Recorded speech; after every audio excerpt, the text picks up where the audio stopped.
Good morning dear students.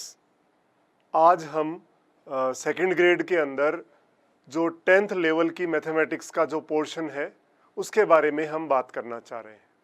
तो इसके अंदर सबसे पहली बात कि ओवरऑल अप्रॉक्स 15 क्वेश्चंस आपको मिलेंगे। सेकंड ग्रेड के अंदर जो 10th लेवल की मैथ्स के 4 चैप्टर हैं उनके अंदर आपको अप्रॉक्स 15 क्वेश्चंस मिलेंगे। उसमें पहला टॉपिक है number system.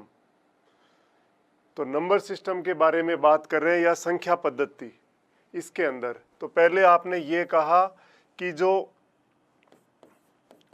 10th level maths है इसमें आपको अप्रॉक्स 15 क्वेश्चंस का मैटर मिलेगा। सेकंड ग्रेड की बात कर रहे हैं।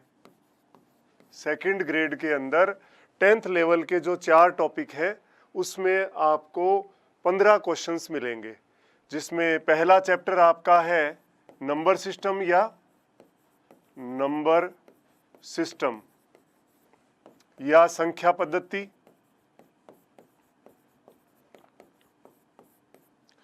दूसरा चैप्टर है ज्यामिति। तीसरा चैप्टर है क्षेत्रफल। चौथा चैप्टर है पृष्ठीय क्षेत्रफल व आयतन। अब इनके अंदर पहला जो टॉपिक है ये इसके अंदर सिलेबस में चेंज हुआ है काफ़ी। ये हमें पता करना है कि क्या क्या चेंज हुआ है, वो अपन डिटेल में डिस्कस करेंगे। देन ज्यामिति के अंदर भी काफ़ी चीज़ें ऐड करी है। जैसे पहले केवल ट्रायंगल था, अब इसके अंदर चतुर्भुज, आयत, समांतर चतुर्भुज, समलंब चतुर्भुज और वर्ग, उससे रिलेटेड उसकी सारी प्रॉपर्टी, एरिया वगैरह सारा उसमें ऐड कर दिया है। इसी तरह क्षेत्रफल पहले बिल्कुल नहीं था टॉपिक, ये बिल्कुल नया जोड़ा है, जिसके अंदर हमें आयत का, समांतर चतुर्भुज का, त्रिभुज का, वृत्त का त्रिज्य खंड और वृत्त का खंड जो है सेक्टर और उसके एरिया कैलकुलेट करना, उन सब से रिलेटेड काम इसमें करना है। और पृष्ठीय क्षेत्रफल और आयतन पहले से एग्जैक्ट था, इसमें कोई ज़्यादा चेंजेस नहीं किया है।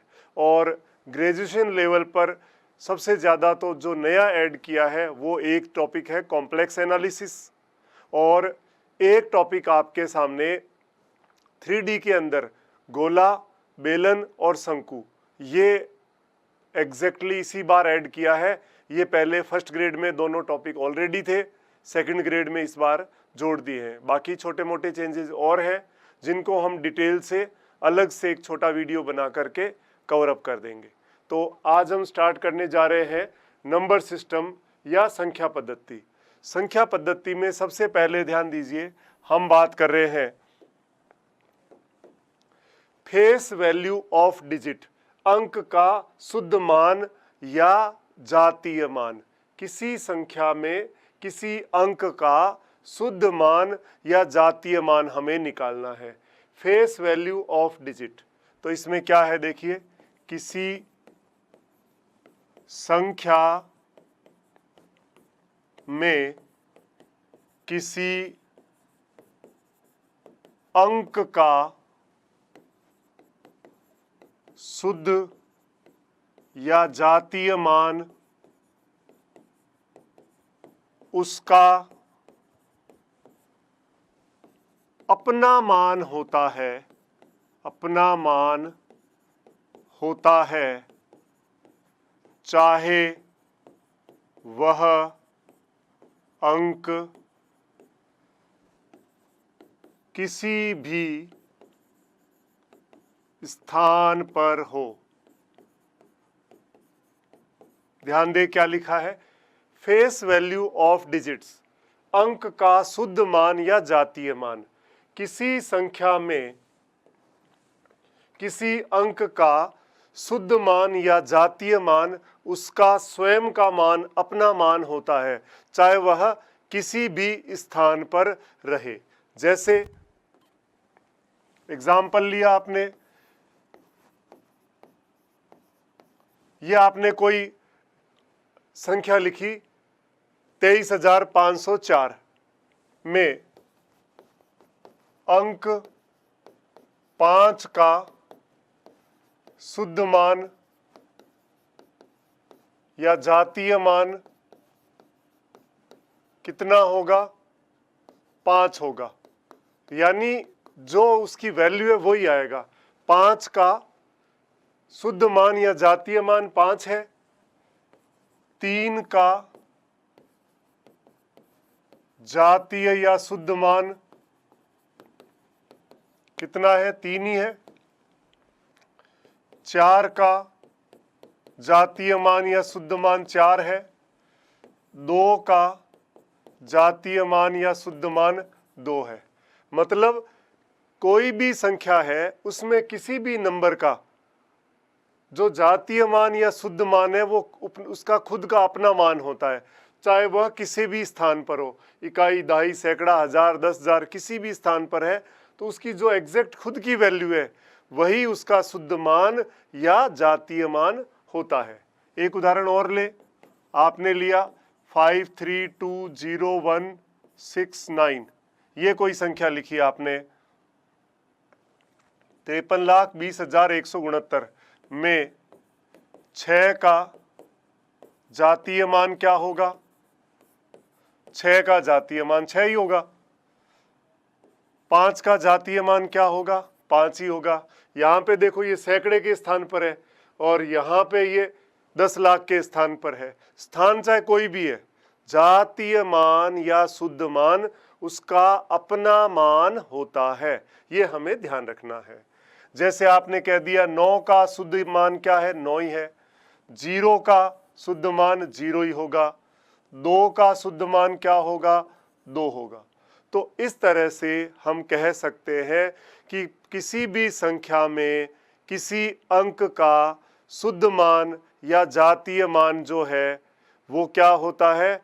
उसकी फेस वैल्यू जो है उसका खुद का स्वयं का जो मान है, 5 है तो 5, 4 है तो 4, 3 है तो 3, 2 है तो 2, 0 है तो 0, 7 है तो 7, 8 है तो 8, 9 है तो 9, वही आएगा चाहे वह किसी भी स्थान पर हो, चाहे इकाई स्थान पर है, चाहे दहाई स्थान पर है, चाहे सैकड़ा पे है, चाहे हजार पे है, चाहे 10,000 पे, लाख पे, 10 लाख पे, कहीं भी है, तो उसका फेस वैल्यू या शुद्ध मान या जातीय मान वही होगा। इसके बाद हम नेक्स्ट बात करना चाह रहे हैं प्लेस वैल्यू ऑफ डिजिट्स, अंकों का स्थानीय मान। हमने पहले क्या पढ़ा? फेस वैल्यू, जातीय मान या शुद्ध मान। अब हम बात कर रहे हैं स्थानीय मान की या प्लेस वैल्यू ऑफ डिजिट की। किसी संख्या में किसी अंक का स्थानीय मान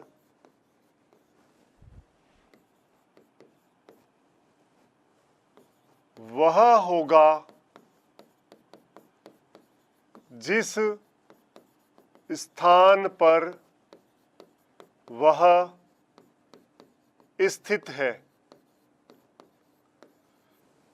कि सर आप ये कहना चाह रहे हो कि जो अंक है वो अगर इकाई स्थान पे तो स्थानीय मान अलग होगा, दहाई स्थान पर है तो अलग होगा, सैकड़े पे है तो अलग होगा, हजार पे है तो अलग होगा, 10,000 पे है तो अलग होगा। बिल्कुल मैं यही कह रहा हूं।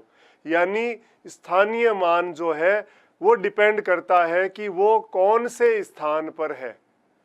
इकाई पर है तो अलग, दहाई पे अलग, सैकड़ा पे अलग, डिजिट मान लो 5 ही है। अगर वो 5 इकाई स्थान पर है तो उसका स्थानीय मान अलग होगा, वो दहाई स्थान पर है तो अलग होगा, सैकड़े पर है तो अलग होगा, हजार पे है तो अलग होगा, 10,000 पे है तो अलग होगा, लाख पे है तो अलग होगा। कैसे होगा वो हम देखते हैं। तो पहले मैंने लिखा है किसी संख्या में किसी अंक का स्थानीय मान वह होगा जिस स्थान पर वह स्थित है। अर्थात किसी अंक का स्थानीय मान उसके स्थान पर निर्भर करता है।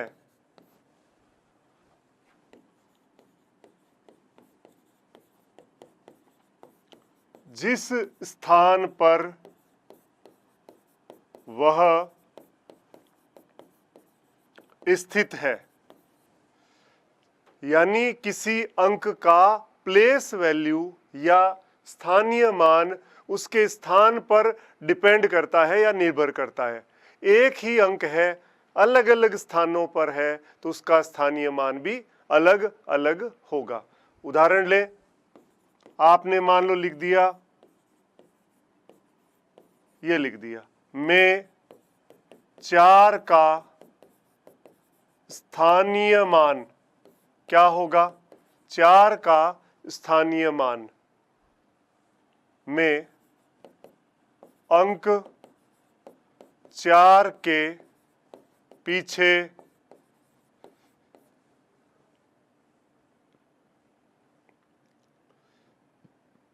दो शून्य लगेंगे, क्योंकि अंक 4 के बाद 2 अंक है। कि सर आप ये कहना चाह रहे हो कि किसी संख्या का स्थानीय मान लिखना है तो पहले तो वो संख्या लिखें, उसके बाद उस संख्या के पीछे जितनी संख्याएं हैं उतने 0 लगा दो। बिल्कुल मैं यही कहना चाह रहा हूं। तो अर्थात 4 का स्थानीय मान क्या हो जाएगा? 4 का स्थानीय मान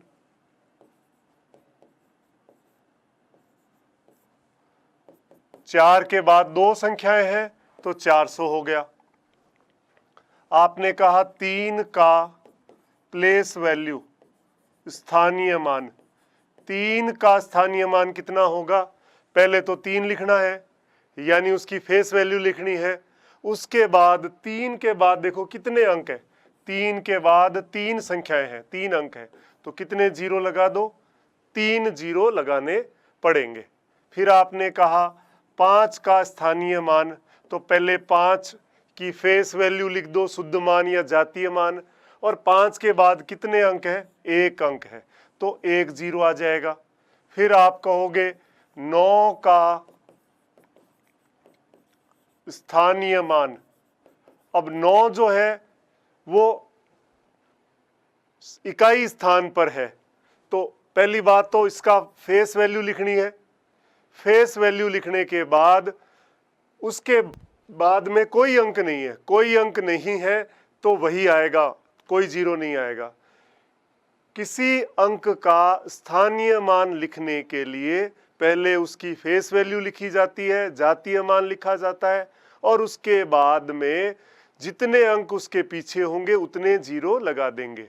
अगर कोई अंक उसके पीछे नहीं है तो वही अंक आएगा, मतलब उसका फेस वैल्यू ही उसकी प्लेस वैल्यू हो जाएगी।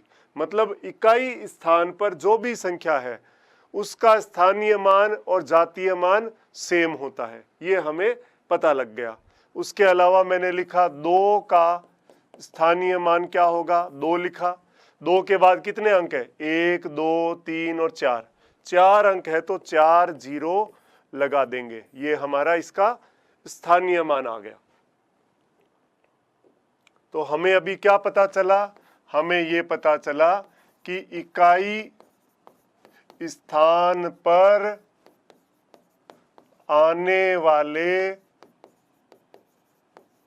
अंक का स्थानीय मान व जातीय मान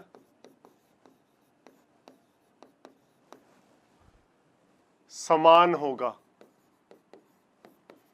यानी जो इकाई स्थान पर यूनिट प्लेस पे कोई डिजिट आती है तो उसका जो फेस वैल्यू है वही उसकी प्लेस वैल्यू हो जाएगी। मतलब जो जातीय मान या शुद्ध मान जो है वही उसका स्थानीय मान हो जाएगा।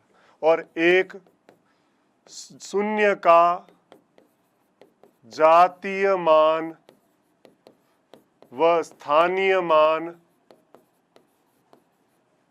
सदैव शून्य होगा, चाहे वह किसी भी स्थान पर हो। यानी जो जीरो है वो चाहे इकाई पे हो, दहाई, सैकड़ा, हजार, 10,000, लाख, 10 लाख, करोड़, 10 करोड़, किसी भी स्थान पर है तो उसकी फेस वैल्यू और प्लेस वैल्यू दोनों सेम होती है। स्थानीय मान और शुद्ध मान सेम। क्यों?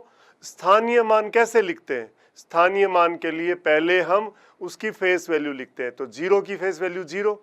अब उसके बाद जितने अंक है उतने जीरो लगाएंगे, तो जीरो के बाद कितने ही जीरो लगा दो, जीरो ही रहेगा। इसीलिए शून्य का जातीय मान और स्थानीय मान सदैव जीरो ही होगा, चाहे वह किसी भी प्लेस पर आ जाए, किसी भी स्थान पर आ जाए। एग्जाम्पल लिया हमने 20357 में जीरो का स्थानीय मान कितना होगा? जीरो ही होगा।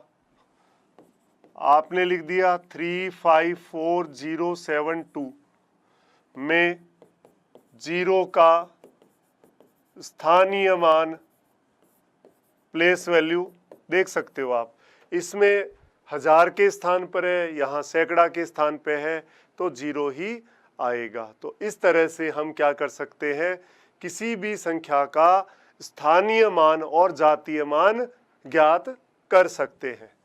और देखें, क्वेश्चन लिखता हूं मैं 2389054 में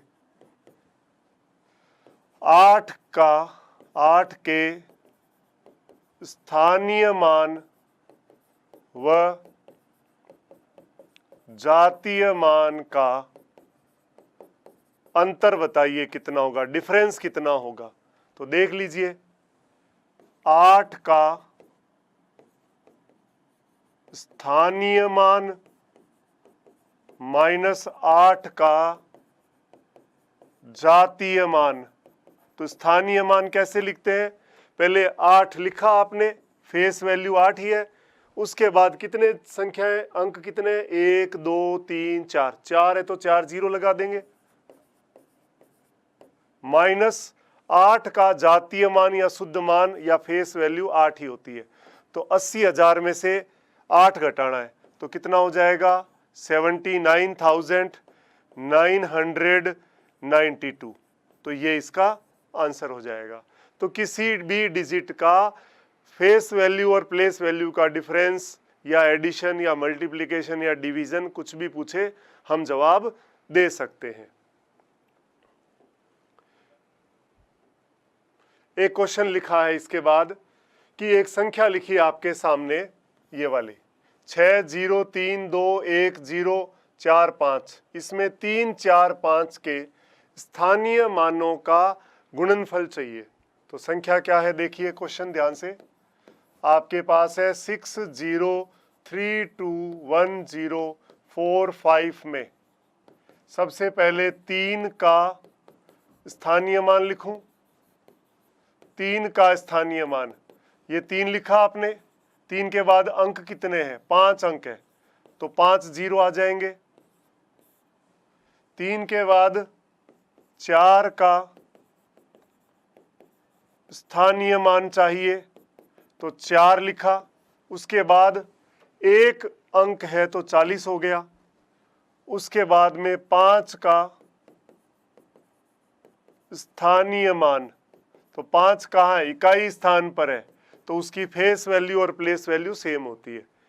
इनका गुणन चाहिए तीनों का, इनका गुणन क्या होगा, गुणन ये कितना है, 3 लाख, 5 जीरो है, इंटू 40 इंटू 5, तो 5 इंटू 4 20, 20 इंटू 3 हो गया 60, और जीरो कितने, 1 2 3 4 5 और 6, 1 2 3 4 5 और 6, तो ये इसका आंसर आ जाएगा। तो कुल मिला के 6 के बाद में कितने जीरो है? 7 जीरो है। 6 के बाद 7 जीरो, 1 2 3 4 5 6 7। आंसर कौन सा हो जाएगा? ये डी हो जाएगा। तो इस तरह से हम किसी भी संख्या का स्थानीय मान और जातीय मान से रिलेटेड कैसा भी सवाल आ जाए हम उसको कवर कर सकते हैं। तो पहला बेसिक पॉइंट हमने पढ़ा कि किसी संख्या में जातीय मान और स्थानीय मान क्या होता है और उससे रिलेटेड कोई भी काम हम करना चाहें तो कर सकते हैं। आप नोट करना चाहो तो नोट कर लीजिए।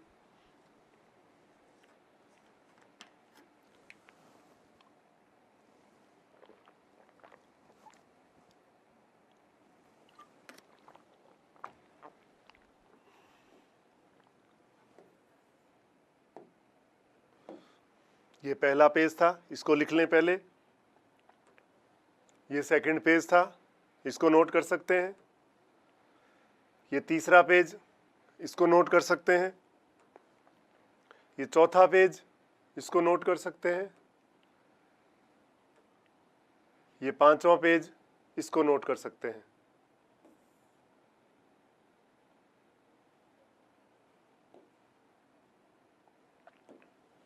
अब देखिए, इसके बाद हम बात करना चाहते हैं नंबर्स या संख्याओं की, कि संख्याएं क्या होती है। नंबर्स या संख्याएं, तो आप ये कह सकते हो कि यदि इकाई, तो अब हम बात कर रहे हैं कि नंबर्स या संख्याएं क्या होती है। यदि इकाई, दहाई, सैकड़ा, हजार, 10,000 इत्यादि स्थानों पर अंकों को रखने पर जो पद प्राप्त होता है संख्याएं कहलाती है।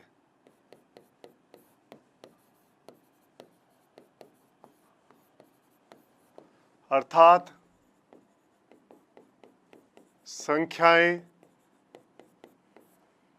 एक या एक से अधिक अंकों से मिलकर बनती है।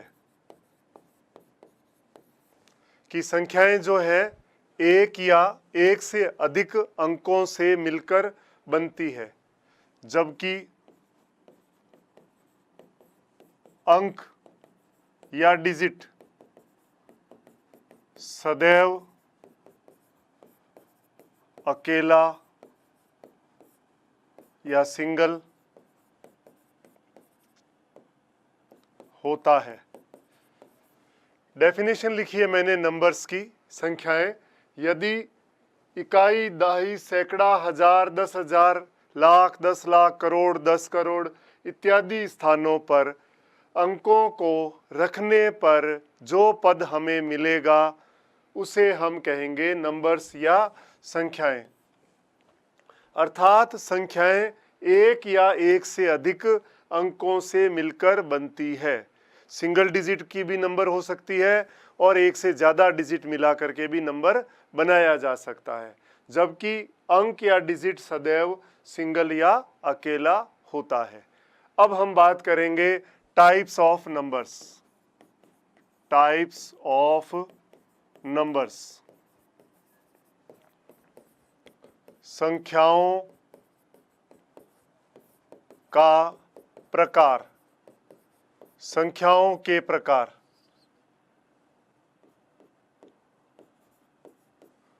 संख्याओं के प्रकार में पहला है नेचुरल नंबर्स या प्राकृत संख्याएं। प्राकृत संख्याएं या नेचुरल नंबर की बात हम कर रहे हैं। तो जो नेचुरल नंबर है वो काउंटिंग जैसे 1 से स्टार्ट करते हैं, तो 1 से शुरू होने वाली जो संख्याएं हैं 1 2 3 4 5 6 7 8 9 10 आगे तक चलेगी, ये कहलाती है प्राकृत संख्याएं। प्राकृत संख्याएं सदैव 1 से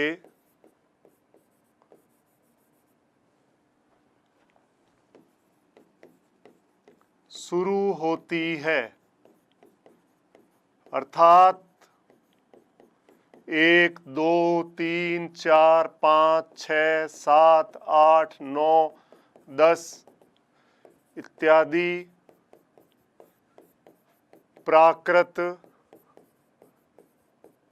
संख्याएं है। और इन प्राकृत संख्याओं के अगर समुच्चय को लिखना चाहते हैं, प्राकृत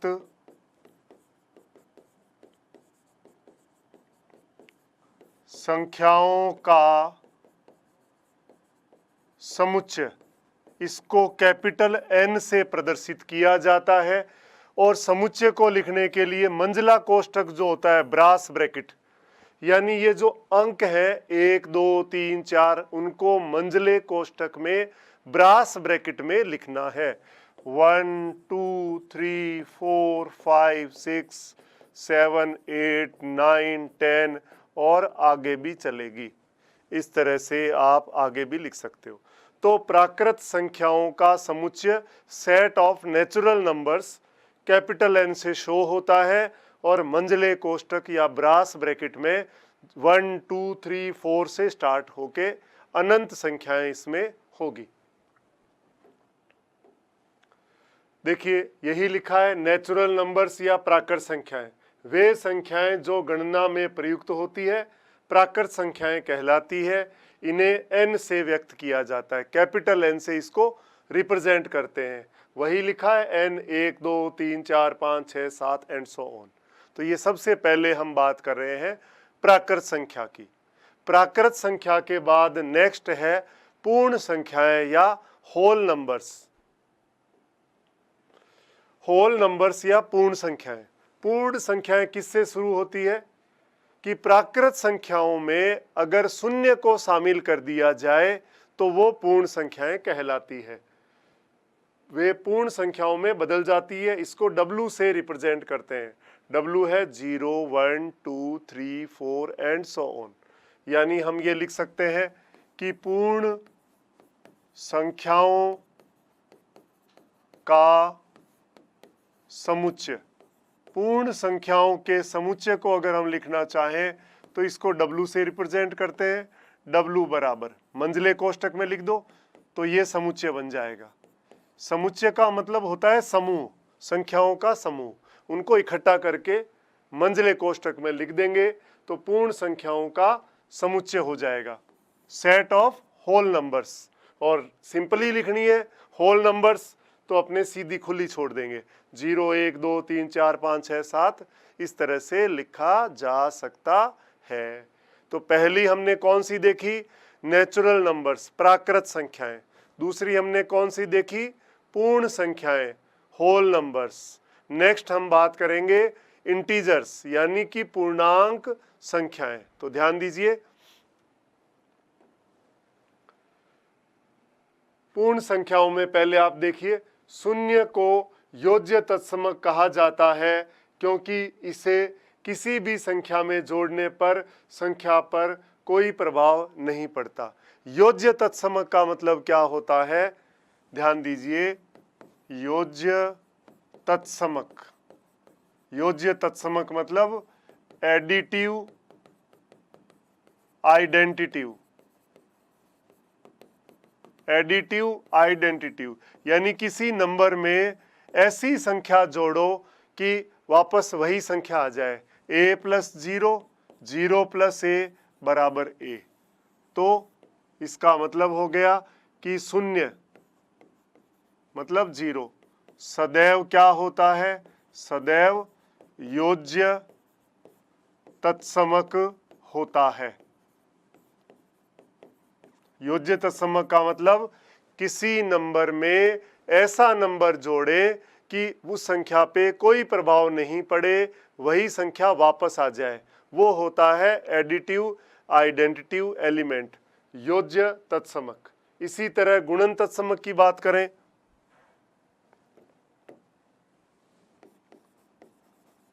मल्टीप्लिकेटिव आइडेंटिटिव एलिमेंट भी कह सकता हूं आगे, गुणन तत्समक। गुणन तत्समक का मतलब है किसी संख्या में ऐसी संख्या की गुणा करें कि वापस वही संख्या आ जाए। तो हमें पता है a गुणा 1, 1 गुणा a बराबर a, तो इसका मतलब 1 सदैव गुणन तत्समक होगा। तो 1 होता है मल्टीप्लिकेटिव आइडेंटिटिव एलिमेंट और 0 होता है एडिटिव आइडेंटिटिव एलिमेंट। योज्य तत्समक मतलब किसी संख्या में ऐसी संख्या जोड़ें कि कोई फर्क नहीं पड़े, वापस वही संख्या आ जाए। तो हमें पता है किसी संख्या में 0 जोड़ने पर वापस वही संख्या आएगी, इसीलिए 0 या 0 जो है वो सदैव योज्य तत्समक होगा। इसी प्रकार किसी संख्या में ऐसी संख्या का गुणा करें कि वापस वही संख्या आ जाए, वो कहलाता है गुणन तत्समक या मल्टीप्लिकेटिव आइडेंटिटिव एलिमेंट। अर्थात गुणन तत्समक सदैव 1 होगा, कारण किसी संख्या में 1 से गुणा करने पर वापस वही संख्या आएगी, ये हमें पता है। तो ये आपने लिख दिया। अब देखिए हम बात कर रहे हैं इंटीजर नंबर्स या पूर्णांक संख्याओं की। पूर्णांक संख्याएं कौन सी होती है? पूर्णांक का संधि विच्छेद करिए, पूरा अंक चाहे प्लस में हो चाहे माइनस में हो। मतलब पहले आपने नेचुरल नंबर पढ़ा था, 1 2 3 4 5 6 7 8 प्राकृत संख्याएं। फिर हमने पूर्ण संख्याएं होल नंबर्स पढ़ा, 0 1 2 3 4 5 6। अब हम पढ़ रहे हैं पूर्णांक संख्या। तो धनात्मक और ऋणात्मक जो संख्याएं हैं उनको लेना है, साथ में 0 भी लेना है। मतलब 0 plus minus 1 plus minus 2 plus minus 3 and so on, ये कहलाता है सेट ऑफ इंटीजर्स, पूर्णांक संख्याएं। इसको i या z से प्रदर्शित किया जाता है। तो मैंने लिखा है पूर्ण संख्याओं को धनात्मक अथवा ऋणात्मक चिन्ह से प्रदर्शित करने पर वह पूर्णांक में बदल जाती है, इसे i या z से व्यक्त किया जाता है।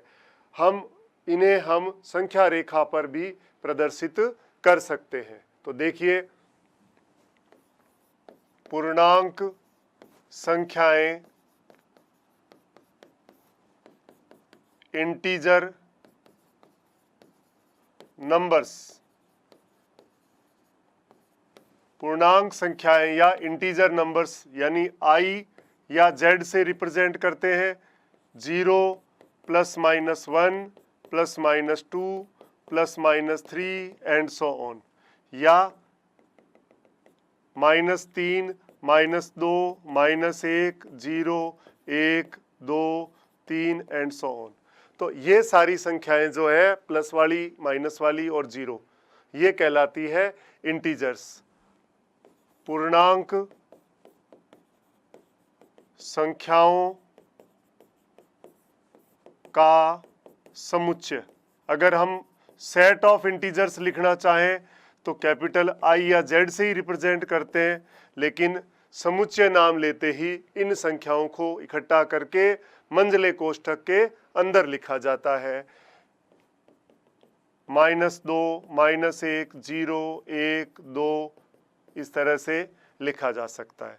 और हमने कहा कि पूर्णांक संख्याओं को संख्या रेखा पर प्रदर्शित किया जाता है, जैसे ये 0 ये 1 ये 2 ये 3 ये 4 ये 5 -1 -2 -3 -4, इस तरह से हम संख्या रेखा पर इसको रिप्रेजेंट कर सकते हैं। इसके अलावा हम इसमें 2-3 वैरायटी की बात और कर सकते हैं कि i प्लस पॉजिटिव इंटीजर्स, धनात्मक पूर्णांक संख्याएं, जो कि नेचुरल नंबर ही होता है, प्राकृत संख्याएं होती है। इसी तरह i माइनस नेगेटिव इंटीजर्स यानी कि ऋणात्मक पूर्णांक संख्याएं, -1, -2, -3, -4 एंड सो ऑन। फिर है i नॉट या i0 non negative non zero integers यानी अशून्य पूर्णांक संख्याएं, यानी जीरो को छोड़ दो, +-1, +-2, +-3 एंड सो ऑन। ये कहलाता है i नॉट या i0 अशून्य पूर्णांक संख्याएं। उसके बारे में अभी बताते हैं, पहले आप इसको नोट कर लीजिए।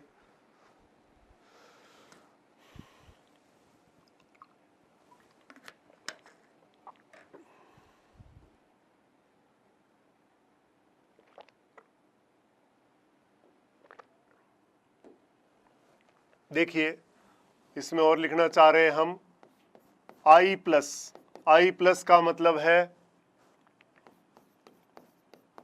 पॉजिटिव इंटीजर्स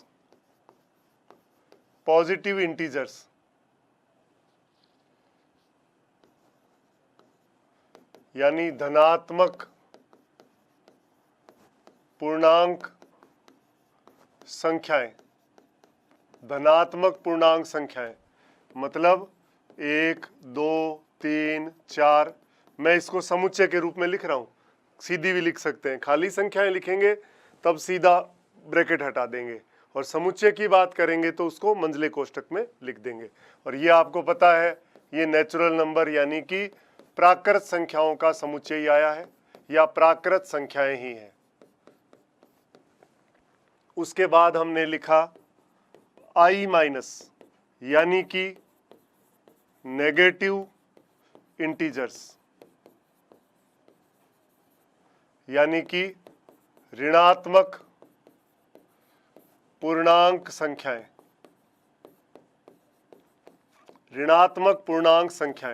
कौन सी होती है? -1, -2, -3, -4 एंड सो ऑन। समुच्चय के रूप में लिखना है तो उसको मंझले कोष्ठक में लिख देंगे, और खाली संख्याएं लिखनी है तो खुली छोड़ देंगे। फिर हमने कहा i नॉट का मतलब है नॉन जीरो इंटीजर्स यानी जीरो को छोड़ करके, यानी कि अशून्य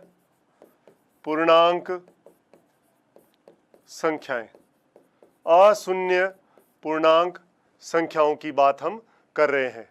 तो ये कौन सी होती है? तो जीरो को छोड़ दो, +-1, +-2, +-3, +-4 एंड सो ऑन।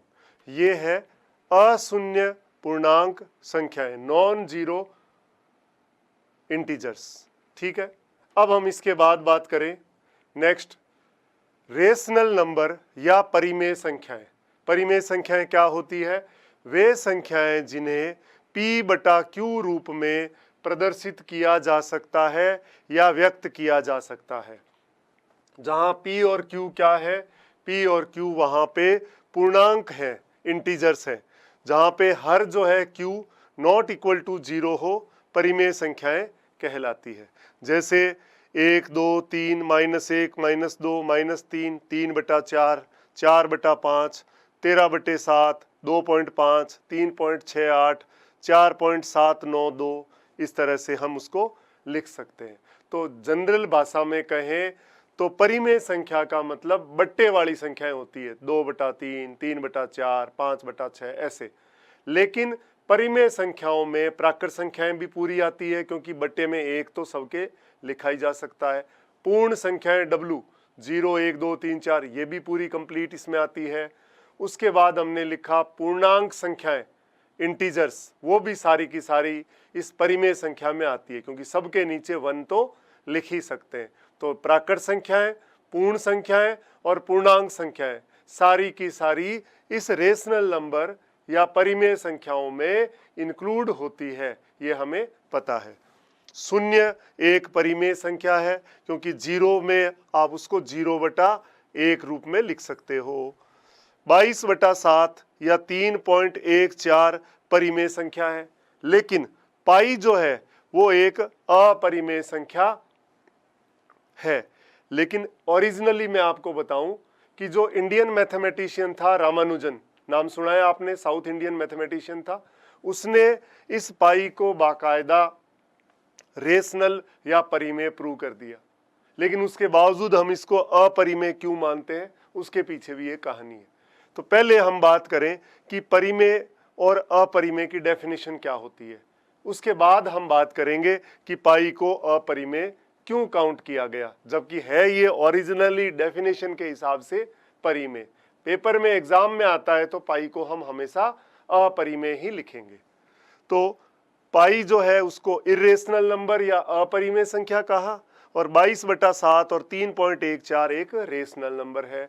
जनरली हम पाई का मान ये लेते हैं, लेकिन ध्यान रखना एरिया या क्षेत्रफल या वॉल्यूम आयतन और परिधि पेरीमीटर और जो अपने इसके बारे में कैलकुलेशन करते हैं तो वो लगभग इक्विवेलेंट वैल्यू लेते हैं, ताकि वो क्षेत्रफल या आयतन या परिमाप या परिधि है वो लगभग आ जाए। तो ध्यान रखना पाई का एग्जैक्ट मान 22/7 या 3.14 नहीं होता, वो अप्रोक्स मान, लगभग मान होता है, ताकि एरिया लगभग आ जाए। ठीक है, तो ये ध्यान रखना है। तो परिमेय संख्याएं जो है आपने कहा जनरली p/q रूप में होती है, और p और q पूर्णांक संख्या होती है। q जो है वो अशून्य यानी अंश बटा हर में हर शून्य नहीं होना चाहिए, और p और q जो अंश और हर है वो पूर्णांक संख्या है, अर्थात पूर्णांक संख्याओं का अनुपात सदैव क्या कहलाता है, परिमेय संख्याएं कहलाती है। और इसमें ध्यान रखने वाली बात यह है हर में 0 नहीं लेना है।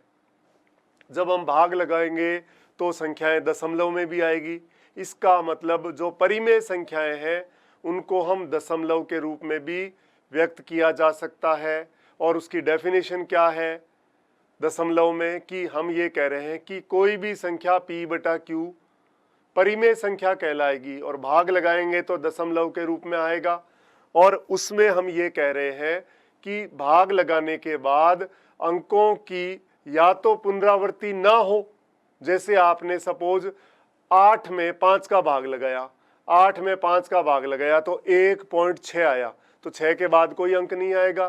तो अंकों दशमलव के बाद अंकों का रिपीटेशन जो है वो नहीं हो रहा, या हम ये कहें कि अंक आगे जाके कहीं रुक जाते हैं, मतलब बार बार आगे नहीं आते। तो एक तो वो है, एक जैसे शांत और अशांत के बारे में कहें। दूसरा कहें कि भाग लगाएं और जाता ही जा रहा है भाग, पूरा पूरा भाग नहीं जा रहा दशमलव में भी, तो उसको हम कहते हैं कि दशमलव के बाद अंकों की पुनरावृत्ति तो हो लेकिन एक निश्चित नियम के अनुसार हो, तब हम कहेंगे कि वो क्या कहलाएगी, वो भी परिमेय संख्या है। तो परिमेय संख्या हम ये कह रहे हैं कि दशमलव के बाद या तो अंकों का रिपीट होना रुक जाए, या रिपीट हो तो क्या हो, एक निश्चित नियम से आए, ऐसे नहीं कि ऊटपटांग कुछ भी आता रहे। ऊटपटांग कुछ भी आएगा उसको हम अपरिमेय संख्याएं कहेंगे बाद में। तो फिलहाल हम परिमेय की बात कर रहे हैं, या तो p/q हो, और जब दशमलव के रूप में होगा तो क्या कहेंगे, हम ये कहेंगे कि दशमलव के बाद या तो अंकों की पुनरावृत्ति नहीं हो, एक दशमलव के बाद 2, 3, 4, 5, 6, 7 स्थान के बाद रुक जाए, या मान लो रिपीटेशन हो भी रहा है तो अंकों का रिपीटेशन एक निश्चित नियम के अनुसार हो, एक फिक्स पैटर्न में हो, तब हम कहेंगे कि वो परिमेय संख्या है। अगर वो निश्चित पैटर्न में नहीं आ रहा है रिपीटेशन के अंदर तो वो इर्रेशनल नंबर या अपरिमेय संख्याएं होगी। तो इसके बारे में बात करें, देखिए दशमलव की बात कर रहे हैं अपन, तो दशमलव के अंदर आपने लिखा अंत युक्त, मतलब जिसका अंत हो जाए। दशमलव यानी कि पॉइंटों में संख्या है तो वो दो तरह की हो सकती है, परिमेय भी हो सकती है और अपरिमेय भी हो सकती है।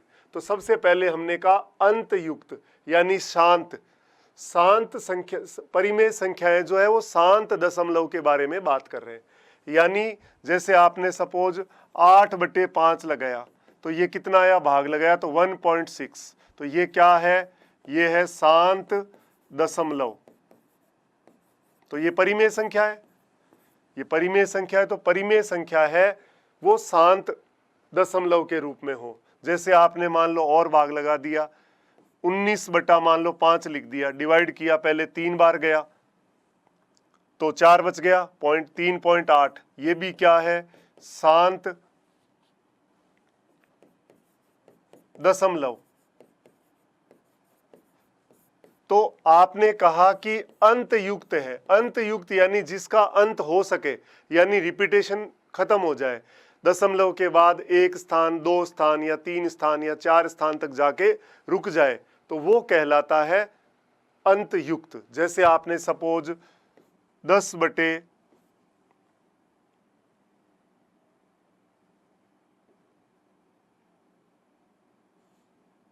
8 का भाग लगाया तो ये क्या हो गया, 5 बटे 4, भाग लगाया, एक बार गया, पॉइंट लग गया 10, 5 में 4 का भाग लगाना है, एक बार गया, एक बच गया, पॉइंट लगाया, 10 हो गया, 2 बार गया 8, तो कितना बचा, 2 पॉइंट लगा हुआ है 0, तो ये कितना आया 1.25। ये भी क्या है, शांत दशमलव।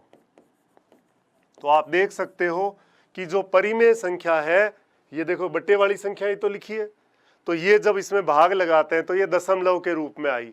तो अभी हमने बात करी ना कि जो परिमेय संख्या है p बटा q, भाग लगाने के बाद या तो पूरा पूरा भाग चला जाए, ऐसा संभव है, या पूरा पूरा नहीं जाए तो दशमलव में जाए। तो दशमलव में भी दो है, एक शांत और एक अशांत। तो पहले शांत की बात कर रहे हैं। शांत का मतलब है अंत युक्त, यानी जिसका अंत हो जाए। जैसे 8 में 5 का भाग लगाया, दशमलव के एक स्थान के बाद संख्या आनी बंद हो गई। 19 बटा 5 3.8, एक के बाद खत्म। 10 बटा 8 या 5 बटे 4 1.25, दशमलव के 2 अंकों के बाद खत्म। तो ये शांत दशमलव संख्याएं कहलाती है। फिर हमने कहा अंत रहित या अशांत। अशांत का मतलब है कि जिसका अंत ना हो, संख्याएं आती जाए रिपीट होती जाए। लेकिन इसमें भी दो है, एक तो है आवृत्ति और एक है अनावृत्ति। तो परिमेय संख्याओं में आवृत्ति की बात कर रहे हैं। अशांत का मतलब है दशमलव के बाद अंकों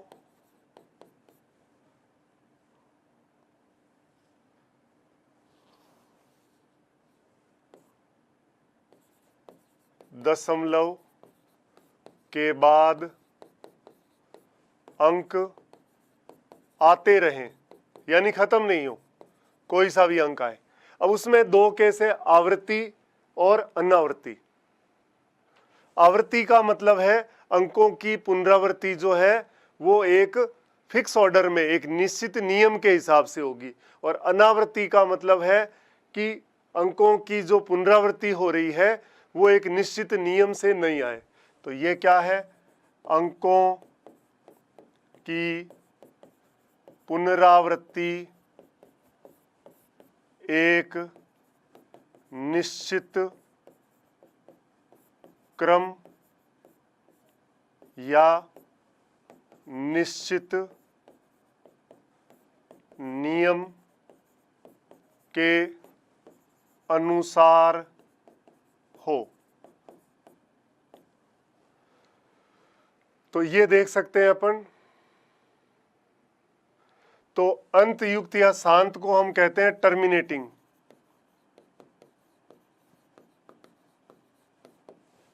ये है डेसिमल, डेसिमल की बात कर रहे हैं। ये तो है टर्मिनेटिंग और ये है नॉन टर्मिनेटिंग।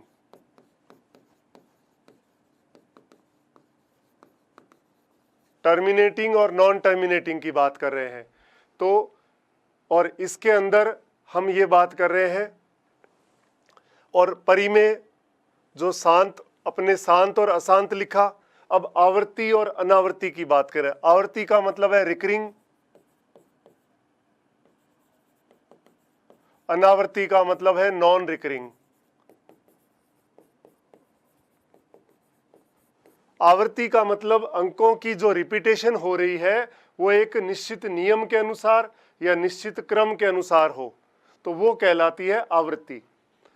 और नॉन रिकरिंग या अनावृत्ति का मतलब संख्याएं आ तो रही है, खत्म तो नहीं हो रही, लेकिन उसका कोई नियम नहीं है। बिना किसी निश्चित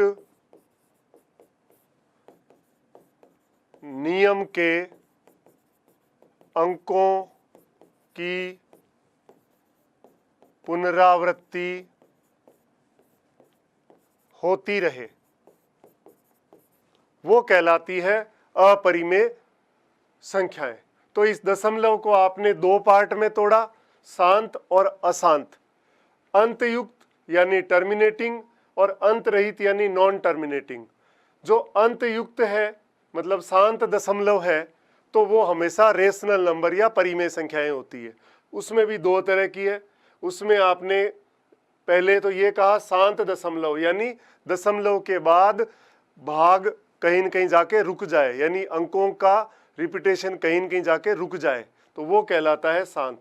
और अंत रहित में, अशांत में, अंत रहित नॉन टर्मिनेटिंग, इसमें पहला शांत था, ये अशांत है। तो अशांत का मतलब है दशमलव के बाद अंक आते रहे। अंक आते रहे उसमें भी दो पार्ट है, एक तो निश्चित नियम के अनुसार आए और एक बिना नियम के आए। नियम क्या है वो भी परिमेय संख्याएं होती है और बिना नियम के आए वो अपरिमेय संख्या होती है। तो ये हमने इसमें पढ़ा।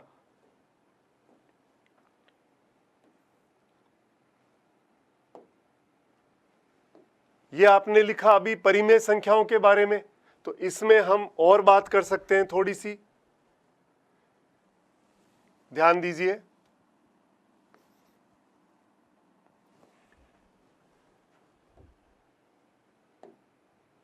भाई अभी आपने कहा रेशनल नंबर या परिमेय संख्या, ये बात हम एग्जैक्टली कर चुके हैं। उसके बाद हमने कहा कि दशमलव को दो पार्ट में अंतयुक्त और अंत रहित यानी शांत और अशांत के रूप में पहले बांट सकते हैं। शांत हमेशा परिमेय संख्या रेशनल नंबर होती है, अशांत है या अंत रहित है, नॉन टर्मिनेटिंग है, वो परिमेय भी हो सकती है, अपरिमेय भी हो सकती है। उसमें अगर आवृत्ति यानी रिकरिंग हो, एक निश्चित पैटर्न से अंकों का रिपीटेशन हो, तो वो रेशनल नंबर या परिमेय संख्या होगी। और अगर उसमें अनावृत्ति है मतलब नॉन रिकरिंग है, यानी बिना किसी निश्चित नियम के पैटर्न के अंक रिपीट हो रहे हैं, तो वह अपरिमेय संख्याएं कहलाती है। तो इसको मैं थोड़ा सा और लिखना चाहूँगा। परिमेय संख्या को ध्यान दें, परिमेय संख्याएं या रेशनल नंबर्स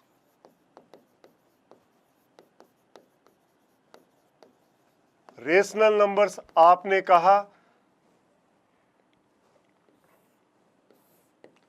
एक तो शांत है, जब इसको हम दशमलव के रूप में लिखें तब की बात हम कर रहे हैं। वैसे तो हमने परिमेय संख्या की डेफिनेशन लिख ली कि P/Q रूप में होना चाहिए, P और Q पूर्णांक होना चाहिए और हर शून्य नहीं होना चाहिए। जब परिमेय संख्याएं दशमलव के रूप में प्रदर्शित हो, तो जब परिमेय संख्याएं दशमलव के रूप में प्रदर्शित हो तो इन्हें दो भागों में बांटा जा सकता है, दो पार्ट में डिवाइड किया जा सकता है। पहला है शांत दशमलव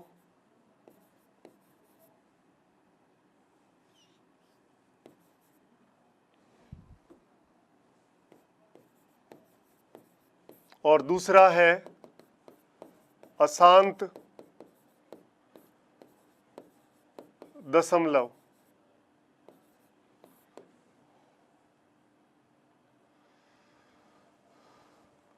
लेकिन इसमें आवृत्ति यानी रिकरिंग होगा। तो इसमें क्या होता है, दशमलव के बाद शांत दशमलव का मतलब है अंतयुक्त। अंतयुक्त का मतलब है जिसमें दशमलव के बाद 1, 2, 3 या 4, 5, 6 स्थान तक आने के बाद भाग खत्म हो जाए, यानी संख्या आनी बंद हो जाए। दशमलव के बाद कुछ स्थानों के बाद अंक आना बंद हो जाए। जैसे अभी आपने लिखा ही था, जैसे आपने 7/5 लिख दिया, एक बार भाग गया, 1.4 आ गया तो एक ही स्थान आया। फिर आपने कहा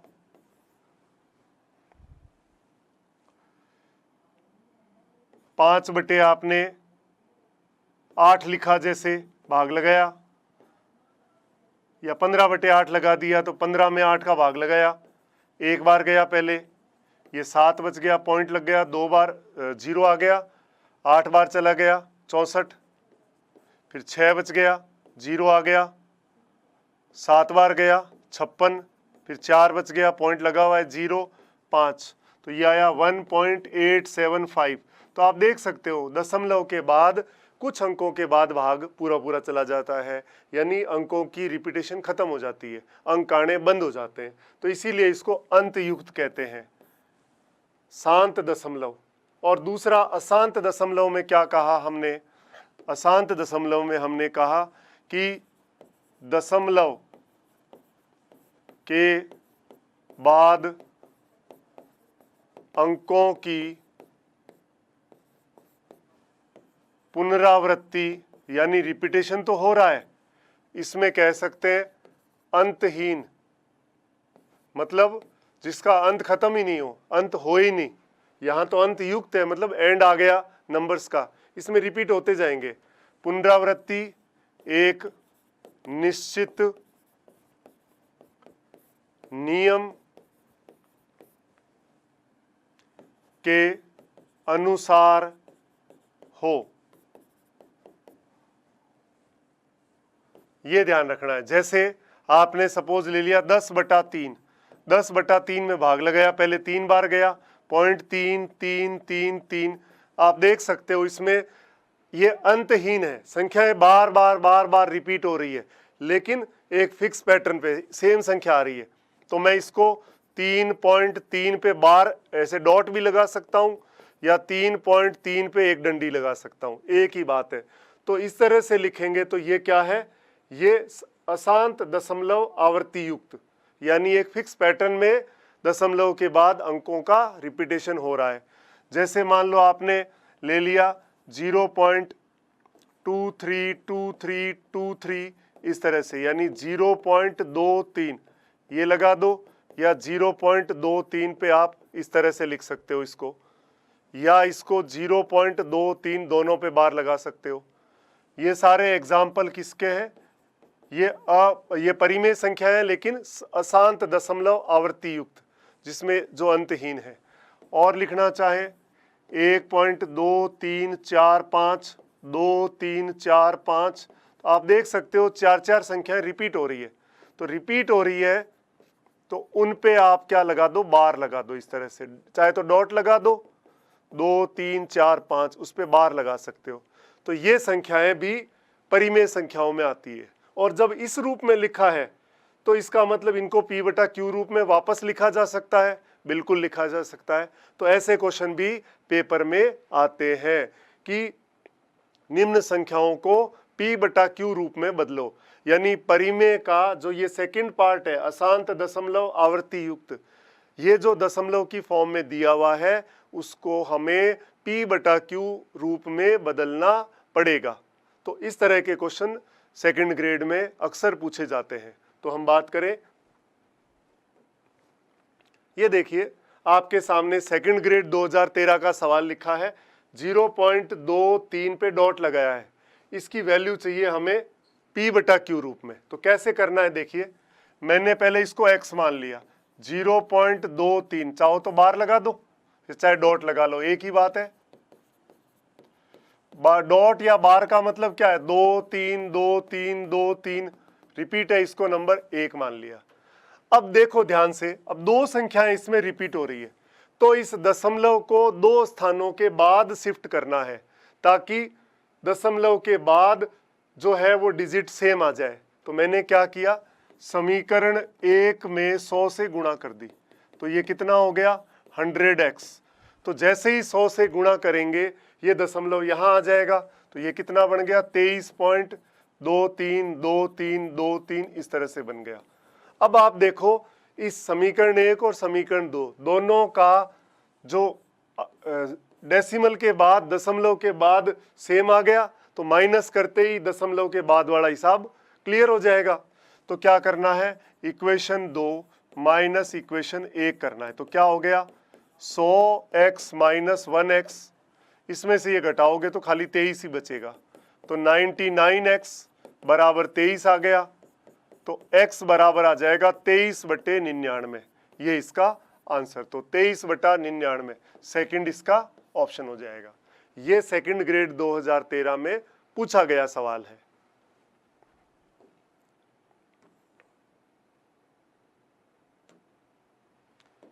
ये देखिए एक क्वेश्चन और है, ये लिखा है अनवसानी आवर्ती संख्या 0.123 के बराबर भिन्न है, यानी p/q रूप में इसको लिखना है।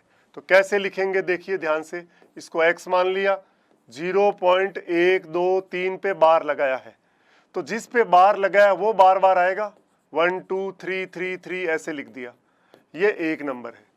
तो पहला काम ये है कि जहां से संख्या रिपीट हो रही है दशमलव उसके जस्ट पहले आना चाहिए। तो पहले हमें दशमलव को कहाँ लाना है, यहाँ लाना है, क्योंकि इसके बाद संख्या रिपीट हो रही है। तो 2 स्थान अपने को राइट साइड में खिसकाना है, मतलब 100 से गुणा करनी पड़ेगी। जितने अंकों को, पॉइंट को, जितने स्थान अपने को राइट में शिफ्ट करना है 1 के बाद उतने 0 से गुणा करनी पड़ेगी। तो इक्वेशन 1 को 100 से गुणा किया तो क्या आया, 100x बराबर 12.3333, ये बन गई।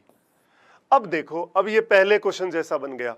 अब एक अंक रिपीट हो रहा है तो दशमलव को एक स्थान राइट साइड में शिफ्ट कर दो। एक स्थान राइट साइड में शिफ्ट करने का मतलब क्या है, आपने इसको 10 से गुणा करा, तो ये हो गया 1000x बराबर 123.333। अब देखो, अब मौज लग गई, 2 और 3 में दशमलव के बाद सेम डिजिट आ गया, तो माइनस करेंगे तो दशमलव के बाद कुछ नहीं बचेगा, तो घटाओ अब इसको। इक्वेशन 3 माइनस इक्वेशन 2 बराबर 1000 में से 100 कम कर दिया, 1000x माइनस 100x बराबर 123.33 में से 12.33 कम कर दिया, तो कितना बचेगा, 111 बचेगा, क्योंकि दशमलव वाला तो गया, 23 में से 12 कम कर दिया, 3 में से 2 गया 1, 2 में से 1 गया 1 और 1, तो ये कितना आ गया, 1000 में से 100 गया, 900x बराबर 111, तो x का मान आ गया 111/900, ये आंसर आया। तो आप देखो कौन सा है,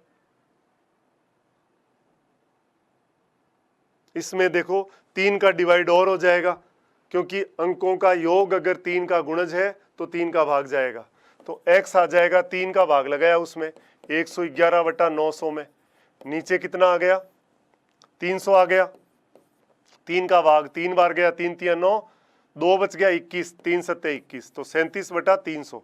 तो आंसर कौन सा हो गया, 37/300, ये इसका आंसर आ गया। तो इस तरह से जो परिमेय संख्याओं को हमने, जो दशमलव के बाद रिपीटेशन वाला फॉर्म है, उसको p/q रूप में चेंज करने से रिलेटेड सवाल आते रहते हैं। तो हम और आगे बढ़े इसके, ये आपने लिखा 1/7 का दशमलव स्वरूप कौन सा है, शांत है या अशांत है, आवर्ती वाला है, अनावर्ती वाला है, या कोई नहीं है। तो देखो, अगर 1 में आप 7 का भाग लगाते हो तो पहले भाग जा ही नहीं रहा, तो पॉइंट लगाना पड़ेगा, 0 आ गया, 1 बार गया 7, 3 बच गया, पॉइंट लगा हुआ है 0, 7 चौके 28, फिर बच गया 2, पॉइंट लगा हुआ है 0 आ गया, 7 × 2 14, फिर 6 बच गया, पॉइंट लगा हुआ है 7 × 8 56, फिर 4 बच गया, पॉइंट लगा हुआ है 0 लगा दिया, 5 कितना आ गया, 7 पंजे 35, फिर 5 बच गया 0, 50 हो गया, तो अब हो जाएगा 7 बार 49, अब 1 बच गया, तो स्टार्टिंग में देखो 1 ही था, तो ये सारा अब बार बार रिपीट होगा, इसका मतलब 1/7 क्या होगा, 0.14285 14285 ऐसे आएगा।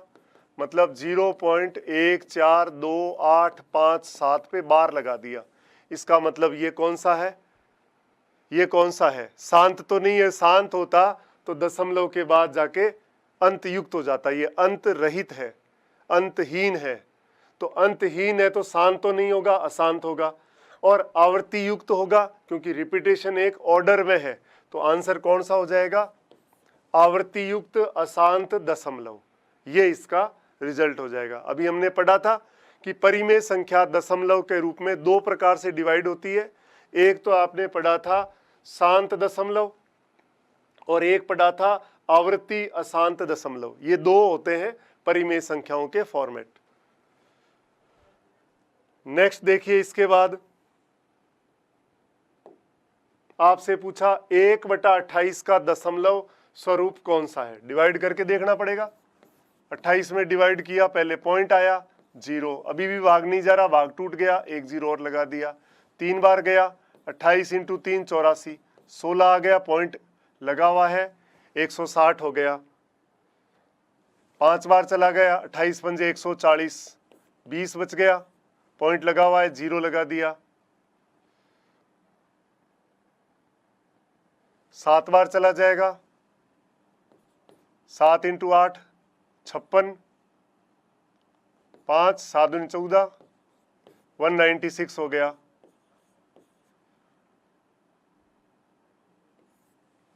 तो 4 बच गया, पॉइंट लगा हुआ है, 0 लगा दिया।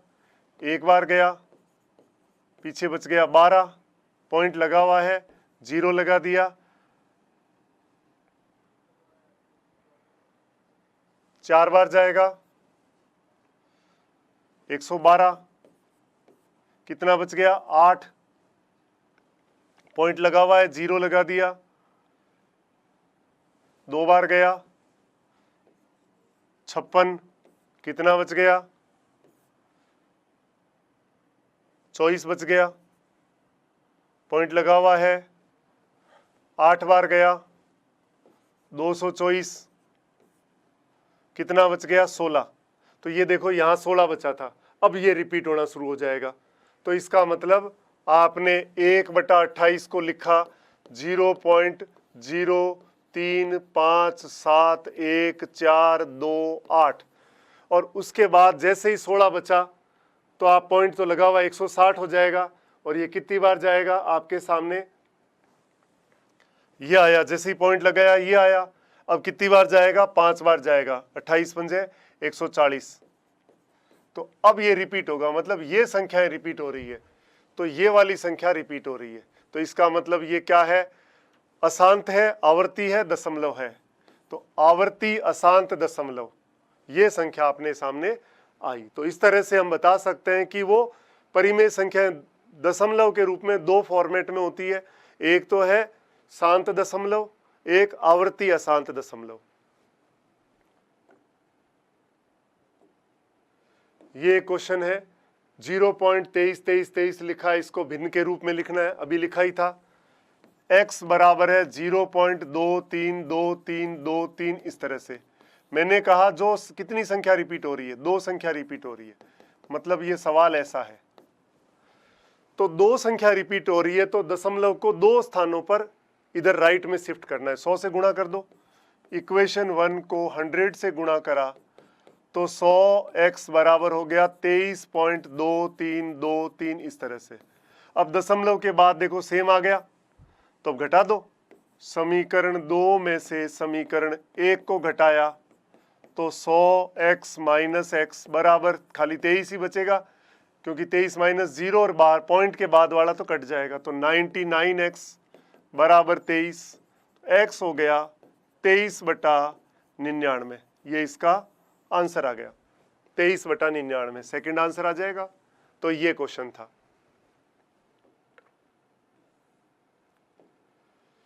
एक और क्वेश्चन देखिए 0.57 है, इसको हम करें तो क्या हो जाएगा, सीधा ही लिख सकते हैं। देखिए ध्यान से, पर्टिकुलर पैटर्न का क्वेश्चन है। 0.23 है, आगे 0 है, तो जैसे ही हमने इसको किया तो 23/99 आया। अगर मैं लिख दूं 0.57 पे बार तो क्या आएगा, 57/99 आएगा। मेथड आपने देख लिया। 0 पॉइंट मान लो मैं 21 लिख दूं तो 21/99 आ जाएगा बार हो तो। 0.47 लिख दूं बार तो 47/99 आ जाएगा। तो डायरेक्ट लिख सकते हैं अब।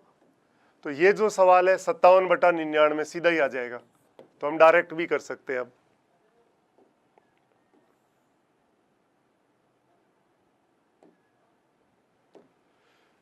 अब देखिए लिखा है 0.136 पे बार लगाया है, तो 3 पे है बार, तो x बराबर 0.136 इस तरह से जितने पे बार लगाया है वो संख्या बार बार रिपीट होगी। तो यह देखो 3 संख्याएं रिपीट हो रही है, तो दशमलव को 3 स्थानों के बाद शिफ्ट करना पड़ेगा। तो 3 स्थानों के बाद शिफ्ट करने का मतलब है 1000 से गुणा। तो जैसे ही करा 1000x बराबर 136.136 इस तरह से लिखा। अब क्या करना है, दशमलव के बाद देखिए सेम हो गया, तो अब 2 में से 1 को घटा दीजिए, तो दशमलव के बाद का काम तो फ्री हो जाएगा। तो इक्वेशन 2 माइनस इक्वेशन 1 किया तो कितना आ जाएगा, 1000x माइनस x बराबर 136 ही बचा, क्योंकि इधर तो 0 है। तो 999 x बराबर 136, तो x हो गया 136/999, तो 136/999।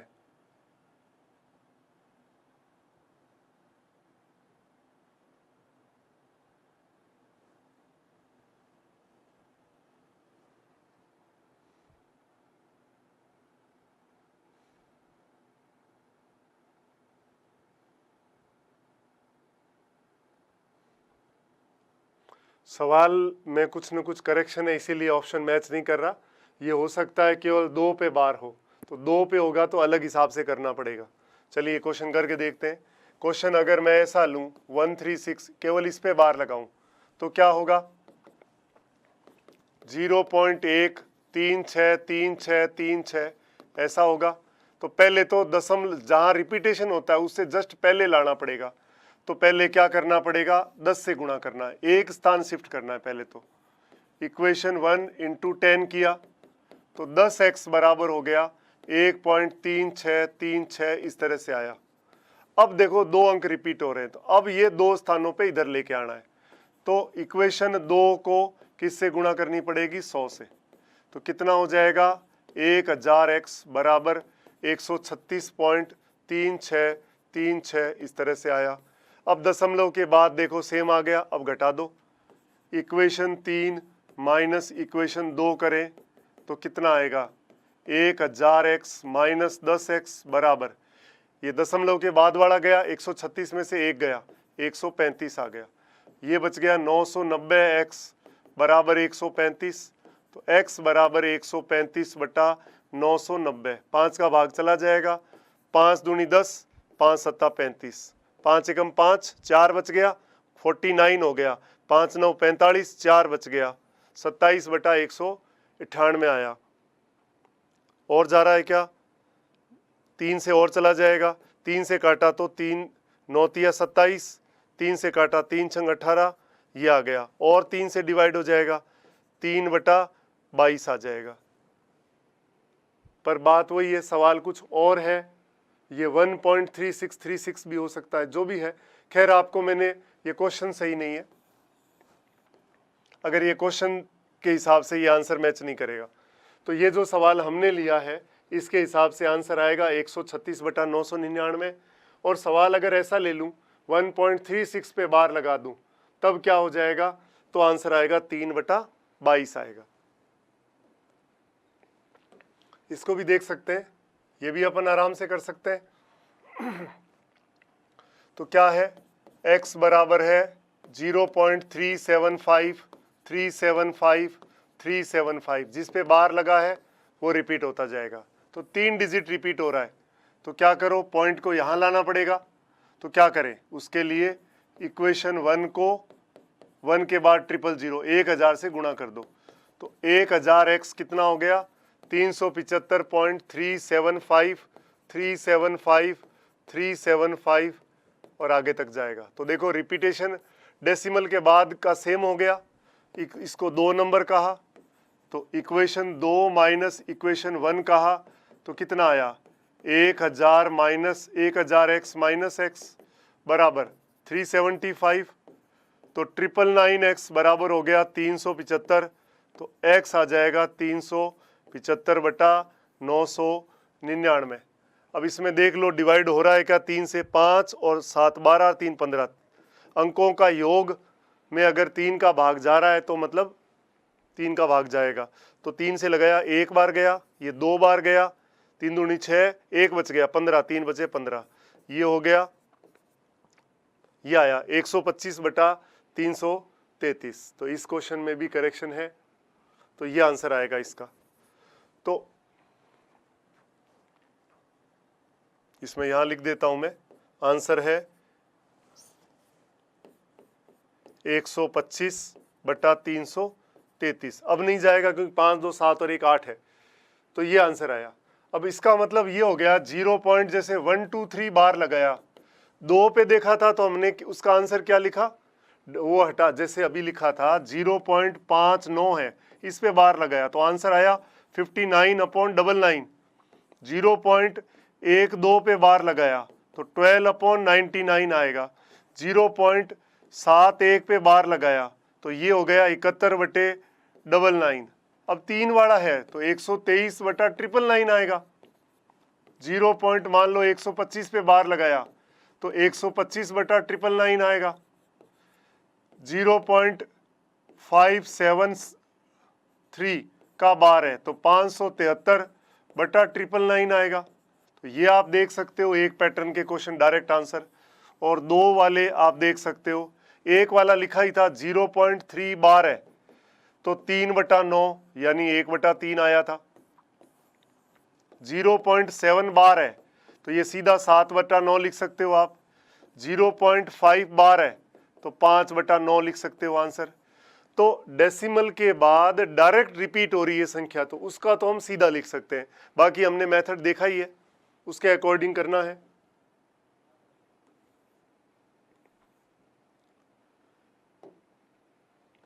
अब हम बात कर रहे हैं इर्रेशनल नंबर या अपरिमेय संख्याएं।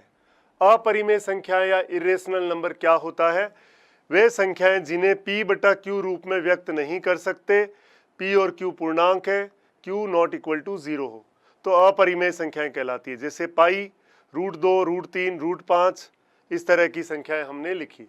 यानी जो अपरिमेय संख्या है इसको हम q डैश या QC कंप्लीमेंट ऑफ क्यूसेंट नंबर, अपरिमेय संख्याओं का पूरक समुच्चय है ये एक्चुअल में, इससे लिखते हैं। तो इसमें क्या आएगा, रूट के अंदर पहले तो वो संख्याएं जो पूर्ण वर्ग ना हो, मतलब √2 आएगा, √3 आएगा, √4 नहीं आएगा, √5 आएगा, √6 आएगा, √7, √8, √9 नहीं आएगा क्योंकि 9 पूर्ण वर्ग संख्या है, √10, √11, √12, √13, √14, √15, √16 नहीं आएगा क्योंकि 16 पूर्ण वर्ग संख्या है, फिर √17 इस तरह से। और फिजिक्स, केमिस्ट्री, मैथ्स में जितने भी कांस्टेंट है, अचर राशियां हैं, वो सारी अपरिमेय संख्या में आएगी। पाई भी अपरिमेय संख्या में आएगा और ई भी अपरिमेय संख्या में आएगा। उसके अलावा जैसे आप जानते हो हवा के अंदर जो प्रकाश का वेग होता है 3 × 10⁸ मीटर पर सेकेंड, या आपने 10वीं क्लास के अंदर पढ़ा था ओम का नियम, Ohm's law, V direct proportional to I, आपने पढ़ा V direct proportional to I, V बराबर IR, R वहां लिखा था हमने चालक का प्रतिरोध। तो ये जो R है ये भी क्या होगा, ये भी अपरिमेय संख्या होगा, अपरिमेय संख्या है।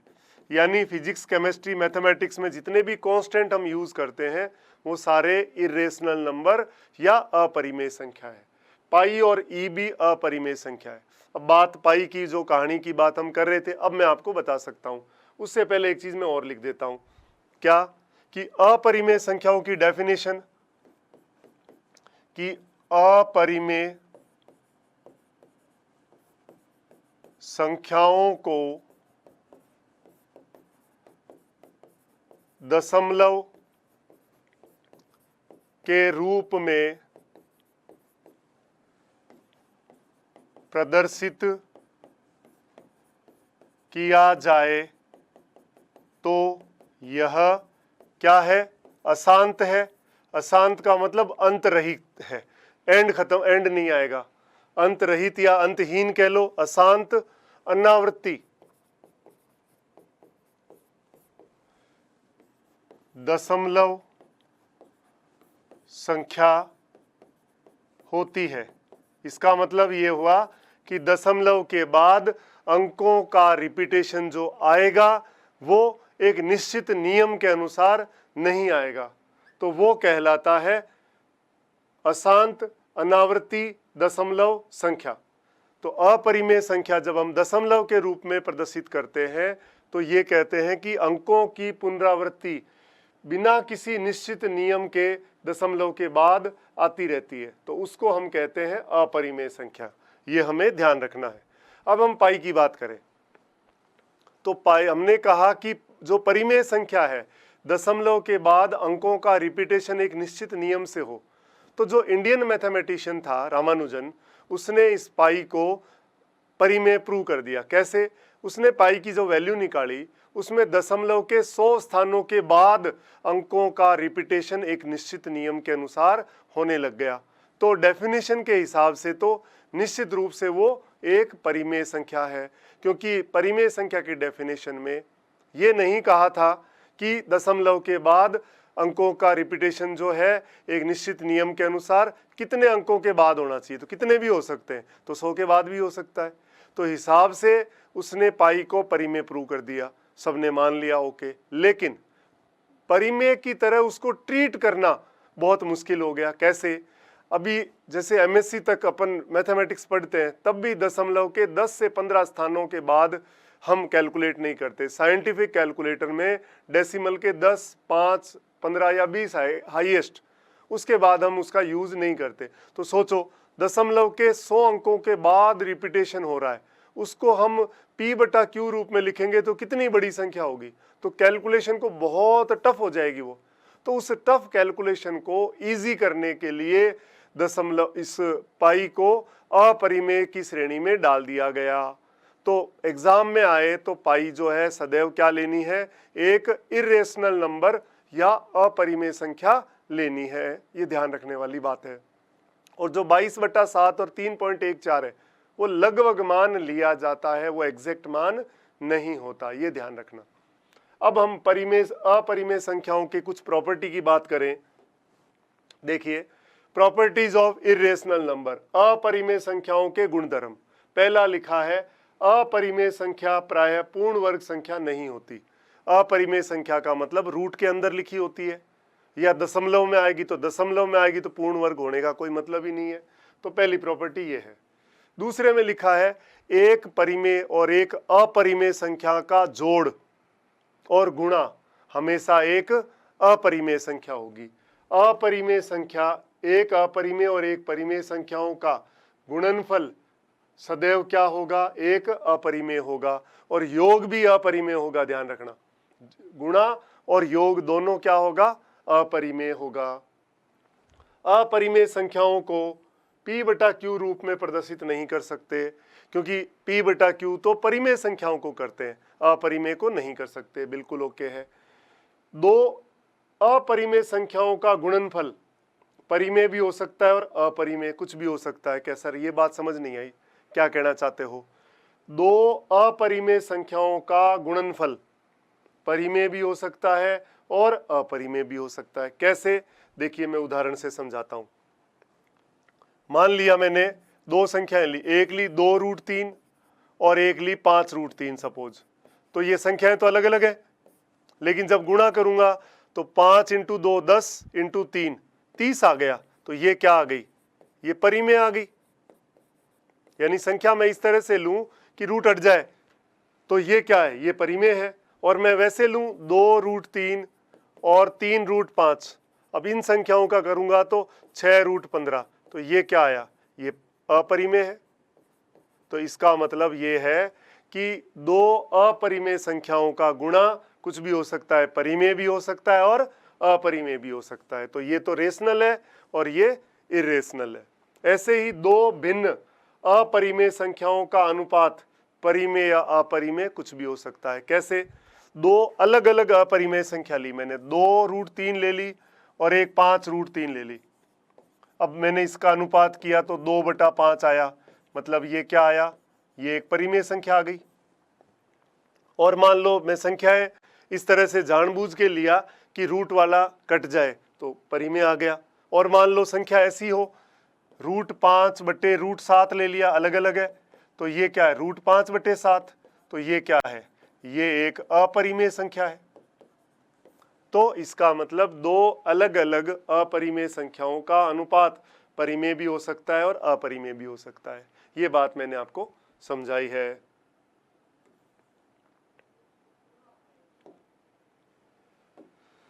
रियल नंबर्स, वास्तविक संख्याओं का समुच्चय जो है, सबसे छोटा इसमें आप देखिए नेचुरल नंबर है। नेचुरल नंबर पूरा किस में आ गया, होल नंबर में। प्राकृत संख्याएं पूर्ण संख्याओं में आ गई और पूर्ण संख्याएं किस में आ गई, पूर्णांक में आ गई। और पूर्णांक सारे किस में आ गए, रेशनल नंबर में, परिमेय संख्याओं में आ गए।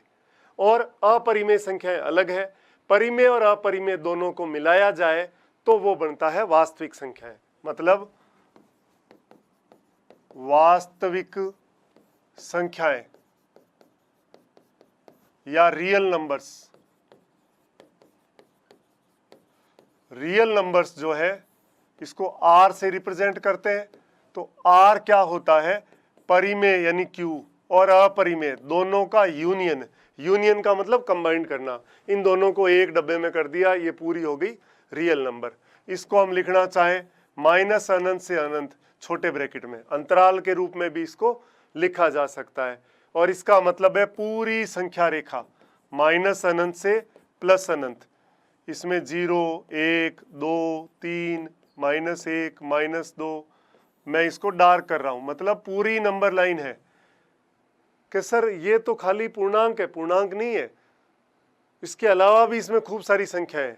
तो मैं इसमें एक बात और भी लिख सकता हूं, क्या, कि दो परिमेय संख्याओं के मध्य अनंत अपरिमेय संख्याएं हो सकती है। अनंत अपरिमेय संख्याएं हो सकती है, कि दो रेशनल के बीच में इनफाइनाइट इरेशनल नंबर हो सकते हैं। और इसी प्रकार दो अपरिमेय संख्याओं के मध्य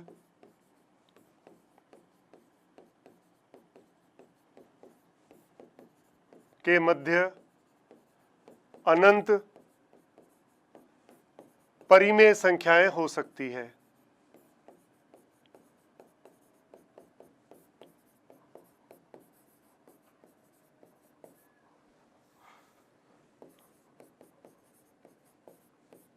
ये हमें ध्यान रखना है।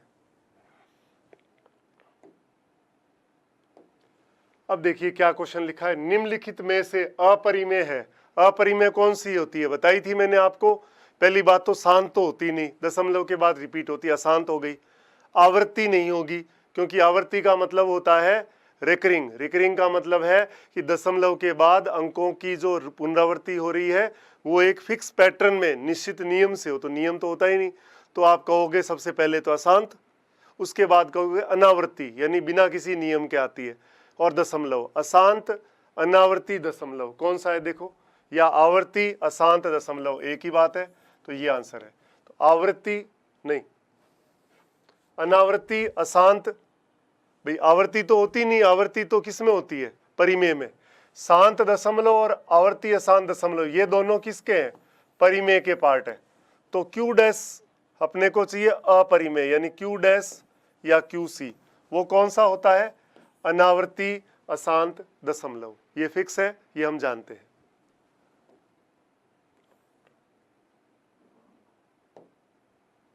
ये क्वेश्चन देखिए सेकंड ग्रेड 2011 में पूछा गया है।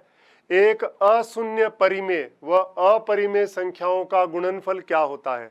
अभी हमने देखा था एक परिमेय और एक अपरिमेय का गुणा। परिमेय मान लिया 2/3, अपरिमेय आपने मान लिया √5, गुणा करा 2√5/3। ये क्या है, ये अपरिमेय संख्या, इरेशनल नंबर है। तो आंसर क्या होगा, हमेशा यही आएगा, अपरिमेय संख्या। ठीक है,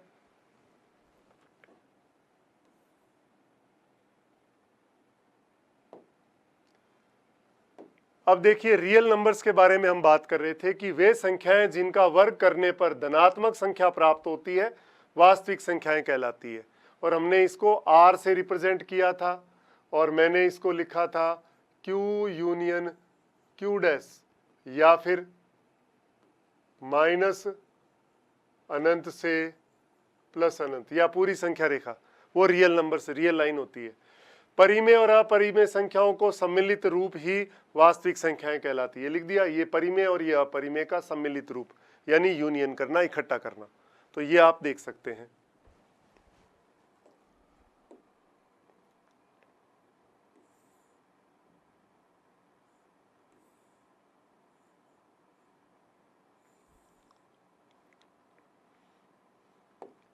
इसके बाद देखिए काल्पनिक संख्याएं, इमेजिनरी नंबर्स। क्या होती है इमेजिनरी नंबर्स, वे संख्याएं जिनका वर्ग करने पर ऋणात्मक संख्या प्राप्त हो काल्पनिक संख्याएं कहलाती है। यानी रूट के अंदर नेगेटिव कोई भी संख्या है, रूट के अंदर कोई भी नेगेटिव, मान लो आपने प्राकृत संख्या को लिख दिया, तो वो सारी की सारी काल्पनिक संख्याएं होगी।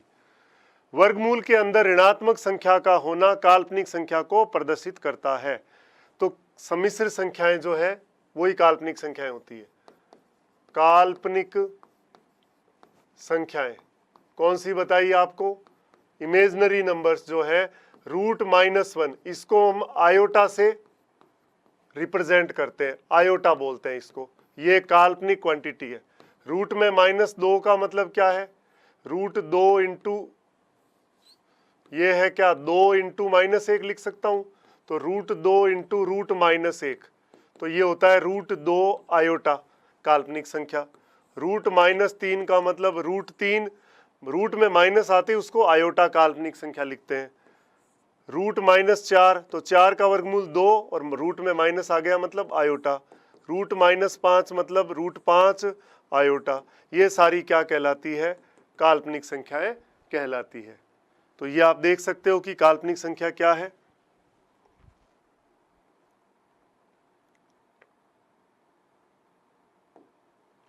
अब देखिए नेक्स्ट है भाज्य संख्याएं या कंपोजिट नंबर या यौगिक संख्याएं या संयुक्त संख्याएं।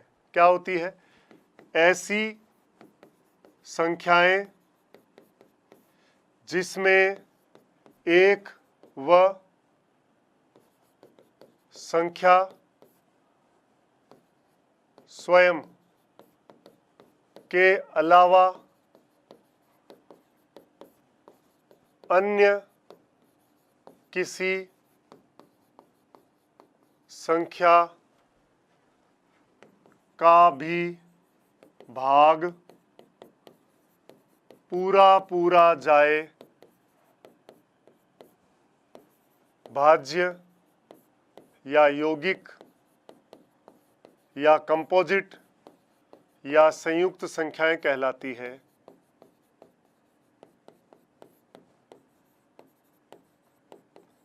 ये ध्यान रखने वाली चीज है कि ऐसी संख्या जिसमें एक और संख्या स्वयं के अलावा अन्य किसी संख्या का भी कम से कम एक संख्या का भाग जाए तो वो कंपोजिट नंबर कहलाती है। उदाहरण लें, उदाहरण जैसे आपने लिया 4, उदाहरण आपने लिया 6, फिर लिया 8, 9, 10, 12, 14, 15, 16, 18, 20, 21, 22, 24, 25 एंड सो ऑन। ये सारे कंपोजिट नंबर है, क्योंकि 4 में 1 और 4 के अलावा 2 का भाग जाता है, 6 में 1 और 6 के अलावा 2 और 3 से भाग जाता है, 8 में 1 और 8 के अलावा 2 का और 4 का भाग जाता है, 9 में 1 और 9 के अलावा 3 का भाग जाता है, 10 में 1 और 10 के अलावा 2 और 5 का भाग जाता है, 12 में 1 और 12 के अलावा 2 का, 3 का और 6 का भाग जाता है। 14 में 1 और 14 के अलावा 2 और 7 का भाग जाता है। 15 में 1 और 15 के अलावा 3 और 5 का भाग जाता है। तो इस तरह से हम कह सकते हैं कि भाज्य संख्याएं या यौगिक संख्याएं या कंपोजिट नंबर जो है वो इस तरह से हम उनको लिख सकते हैं। इसके बाद हम बात करें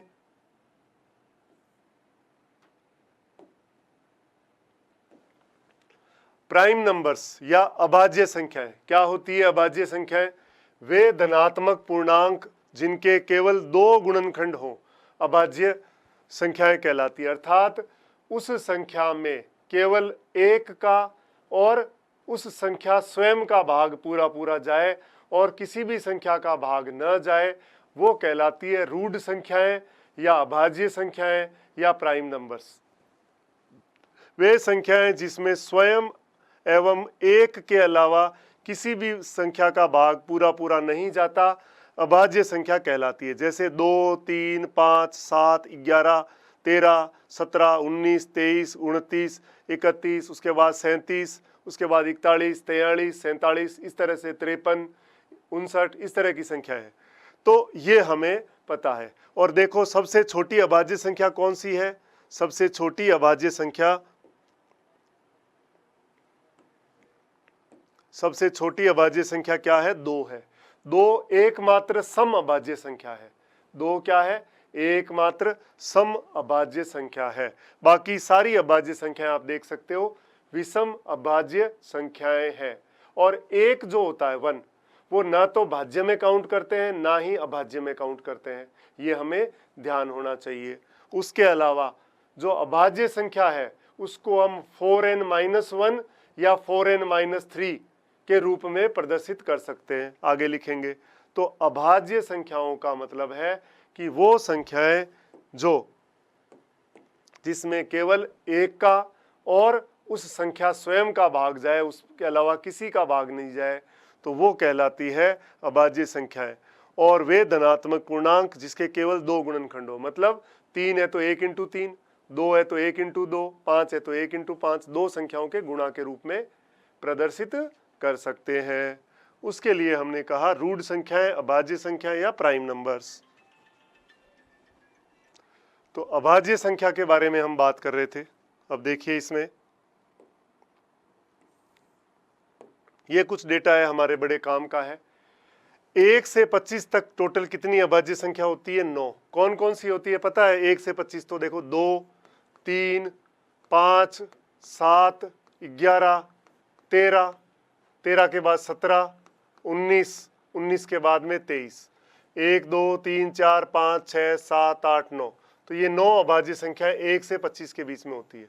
हमें कंप्लीटली पता होना चाहिए कि कितनी होती है, ताकि एग्जाम में हमें काउंट नहीं करना पड़े, बाई चांस पूछ ले तो। 1 से 50 के बीच में 15 होती है। 1 से 50 के बीच में 15 अभाज्य संख्याएं होती है। 75 तक 21 होती है और 1 से 100 तक 25 संख्याएं होती है। 1 से 25 तक टोटल 9 संख्याएं अभाज्य होती है। 1 से 50 तक में 15 हो जाएगी, 1 से 75 तक में 21 हो जाएगी और 1 से 100 तक में 25 संख्याएं प्राइम नंबर्स या रूढ़ संख्याएं या अभाज्य संख्याएं होती है। और आगे बढ़े अपन, इसमें आगे भी बढ़ सकते हैं। 125 तक चाहिए तो देखो आप थोड़ा सा ट्रिक से याद रख सकते हो कि आपने 1 से 100 तक तो कर लिया, उसके बाद आप देखो 100 के बाद 125, 150, 175 में 5-5 जोड़ दो। 25 के बाद देखो 5, 30, 35 और 40, 175 तक। उसके बाद 200 में इसमें 6 जोड़ा है, 146, ठीक है, सॉरी 46। 1 से 200 तक में 46 नंबर्स हैं, वो प्राइम नंबर्स हैं। उसके बाद देखिए 300, 400 और 500। 300 और 400 में आप जरा गौर से देखिए इसमें कितना जोड़ा हुआ है, इसके अंदर 16 जोड़े हुए। 46 और 16 62, 62 और 16 78। तो 1 से 300 में चाहिए तो 62, 1 से 400 में 78 और उसके बाद में 78 में आप कितने जोड़े हुए हैं आप देख लो, आपने 17 जोड़े हुए हैं 1 से 500 में, और 1 से 1000 में 168 प्राइम नंबर्स होती है। नॉर्मली 100 तक, 150, 200 तक पूछता है, पर हमें अच्छी तरह से पता होना चाहिए। कितनी बताई? 1 से 25 तक। पहले 1 से 100 में टोटल 25 होती है, तो 1 से 25 में 9 है। उसके बाद हमने कहा 1 से 50 तक में कितनी हो जाएगी? 15। 1 से 75 तक में 21, और उसके बाद 1 से 100 तक में 25। उसके बाद 25 के बाद में 1 से 125 तक कितनी हो जाएगी? 5 जोड़ दो तो 30 हो गई। फिर आपने 1 से 150 तक में उसमें 5 और जोड़ दो, 35 हो जाएगी। उसके बाद 1 से 175 में फिर 5 और जोड़ दो, 40 हो जाएगी। उसके बाद में 200 तक में 6 जोड़ो उसके अंदर तो 46 हो जाएगी, ये देख लो 46।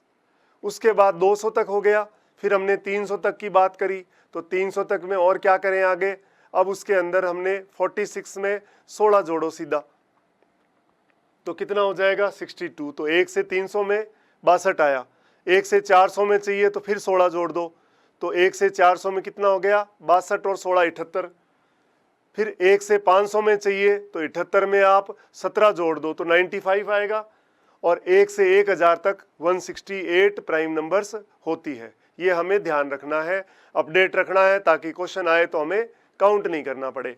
उसके बाद देखिए 2 अंकों की सबसे छोटी अभाज्य संख्या क्या होती है? 11।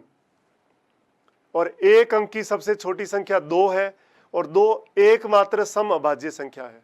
और 2 अंकों की सबसे बड़ी अभाज्य संख्या है 97, और 3 अंकों की सबसे छोटी अभाज्य संख्या 101, और 3 अंकों की सबसे बड़ी अभाज्य संख्या है 997, 997।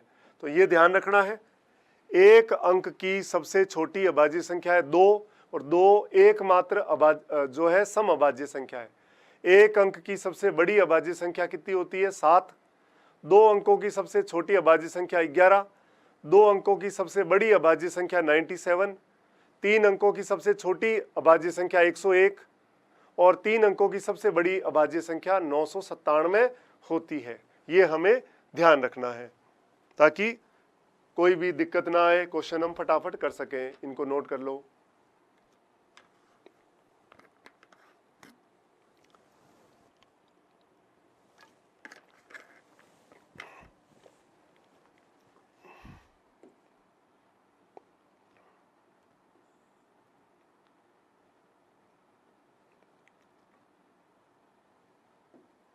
इसमें एक बात और लिख सकते हैं कि प्रत्येक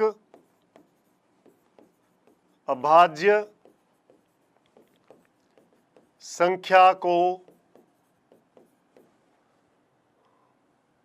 4n-1 या 4n-3 से प्रदर्शित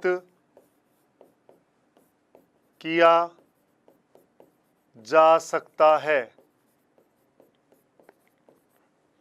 कैसे? देखो n का मान इसमें आपने पहले इसमें रख के देखो, n का मान आपने 1 रखा तो क्या आ गया? 4 - 1 3 आया। n का मान 1 2 3 4 रखना चाहते हैं तो जब 1 रखा तो कितना आया? 1 रखा आपने तो 3 आया। 2 रखा तो 4 दूनी 8 - 1 7 आया।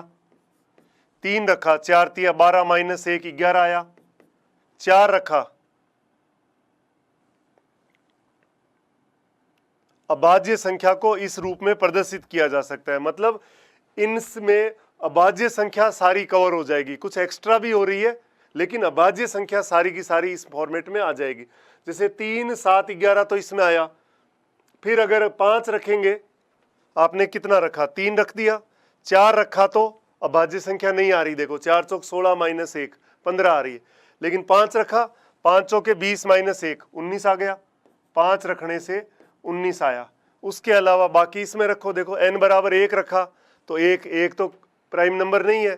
2 रखा, पहले 1 रखा फिर 2 रखा, 2 रखने से कितना हो गया? 4 दूनी 8, 8 में से 3 गया, कितना आया? 5। n का मान 2 रखा तो कितना आया? 5। n का मान 3 रख के देखो, 4 तिया 12, 12 में 3 से नहीं आ रहा। उसके बाद में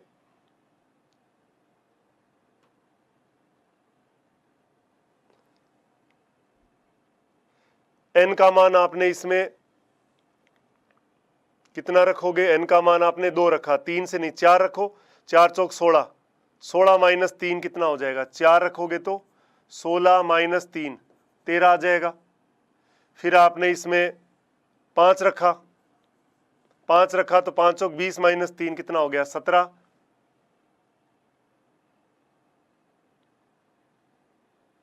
फिर और रख के देख लो, n का मान आपने इसमें n का मान आपने 5 रख दिया, 6 रखा तो 6 चौक 24, 24 माइनस 3 तो कंपोजिट नंबर है। फिर आपने 6 रखा, 6 तो रख लिया, 7 रखा, 7 चौक 28 माइनस 3 नहीं आएगा। फिर और आगे, मतलब इसमें कंपोजिट नंबर भी आ रहे हैं, लेकिन प्राइम नंबर सारे के सारे कवर हो जाएंगे कि प्राइम नंबर्स को हम 4n-1 और 4n-3 के रूप में प्रदर्शित कर सकते हैं, कि सारे एक से नहीं आएंगे, तो 4n-1 और 4n-3 से रिप्रेजेंट कर सकते हैं। तो आपके सामने आपने देखा n बराबर 1 रखा तो 4 माइनस 1 3 आया। फिर आपने n का मान 2 रखा यहाँ पे तो 8 माइनस 1 7 आ गया। 3 रखा तो 12 माइनस 1 11 आ गया। फिर आपने 4 रखा तो कंपोजिट नंबर आया। फिर 5 रखा तो 19 आ गया। 6 रख के देखो 24 माइनस 1, 6 रखोगे तो कितना आ जाएगा, 6 चौक 24 में से 1 गया 23। तो ऑलमोस्ट जो प्राइम नंबर्स हैं वो इससे, इन दोनों फॉर्मेट से कवर अप हो रहे हैं। तो ये ध्यान रखने वाली बात थी। अब जैसे क्वेश्चन देखिए,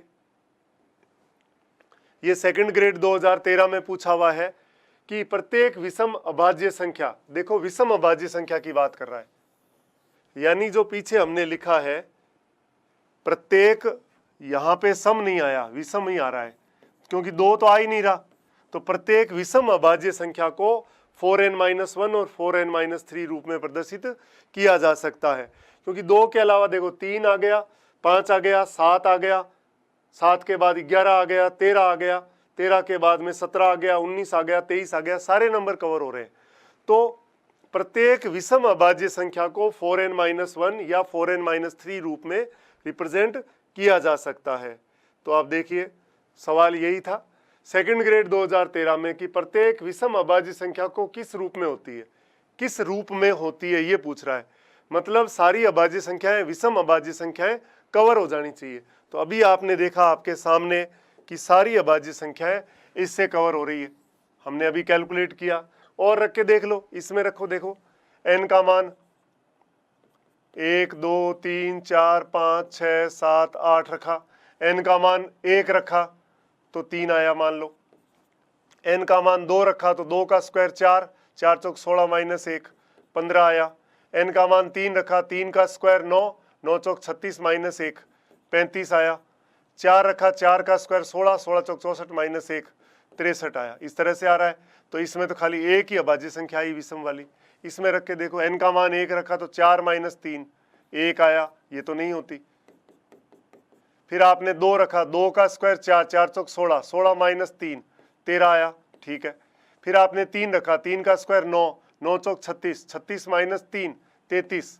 तो यानी बीच वाली तो गायब हो गई, 5 नहीं आया, 7 नहीं आया, 11 नहीं आया, और फिर 17 नहीं आया, 19 नहीं आया। तो इसका मतलब ये हो गया, इससे सारी अभाज्य, विषम अभाज्य संख्या कवर नहीं हो रही, इसलिए ये नहीं होगा। इसी तरह आप इसमें भी चेकआउट कर सकते हो। इसमें देखो n का मान 1 रखा तो 5 आया, n का मान 2 रखा तो 9 आएगा, n का मान 3 रखा तो 13 आएगा, n का मान 4 रखा तो 17 आया। इसमें रखो n का मान 1 रखा तो 7 आया, n का मान 2 रखा तो 4 दूनी 8 और 3 11 आया, n का मान 3 रखा, 4 तिया 12 और 3 15 आया। तो देखो बीच वाली जो संख्या है 11, देखो 3 कहाँ है, 3 नहीं आया, इसमें 3 गायब हो गई, 5 तो आ रहा है, 7 आ गया, 11 आ गया, 13 17 भी आ गया, लेकिन इसके अंदर बीच वाली संख्या 3 जो है, 3 भी तो विषम अभाज्य संख्या है, इसमें कवर नहीं हो रही, इसलिए ये भी कैंसिल आउट हो जाएगा। ऐसे ही ये कैंसिल आउट हो जाएगा। तो कहने का मतलब प्रत्येक विषम अभाज्य संख्या को किस रूप में होती है, वो या तो 4n-1 रूप में या 4n-3 रूप में होती है। तो ये आप देख सकते हो। नेक्स्ट क्वेश्चन देखिए क्या लिखा है, निम्न में से कौन सा कथन सही है। एक अभाज्य संख्या नहीं है, एक अभाज्य संख्या है तो ये नहीं है, एक संयुक्त संख्या है। क्यों? एक को हमने कहा था ना तो हम कंपोजिट नंबर मानेंगे, संयुक्त संख्या मानेंगे, ना ही हम प्राइम नंबर मानेंगे। अभी स्टेटमेंट लिखा था। दो अभाज्य संख्या नहीं है, ये भी झूठ बोल रहा है, क्योंकि दो जो है हमने कहा था प्राइम नंबर है, सबसे छोटा प्राइम नंबर सम अभाज्य संख्या दो ही है, तो एक अभाज्य संख्या नहीं है। ये आंसर हो जाएगा इसका। बहुत इजी क्वेश्चन है, देख सकते हो आप।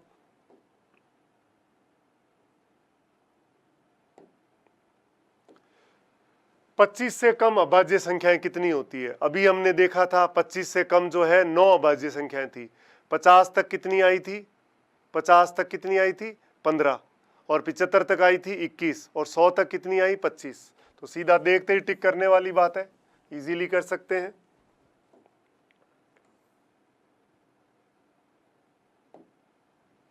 इसमें पूछा सबसे छोटी अभाज्य संख्या, तो सबसे छोटी अभाज्य संख्या हम जानते हैं कितनी होती है? 2। देखिए क्या लिखा है, अभाज्य संख्या होती है एक सम संख्या, क्योंकि हमने अभाज्य संख्या लिखी थी 2, 3, 5, 7, 11, 13, 17, 19, तो इसमें सम तो नहीं है सारी, विषम भी नहीं है, कंपोजिट भी नहीं है, तो आंसर कौन सा हो जाएगा? इनमें से कोई नहीं। तो हमें पता होगा तो उससे रिलेटेड जवाब हम आराम से दे सकते हैं।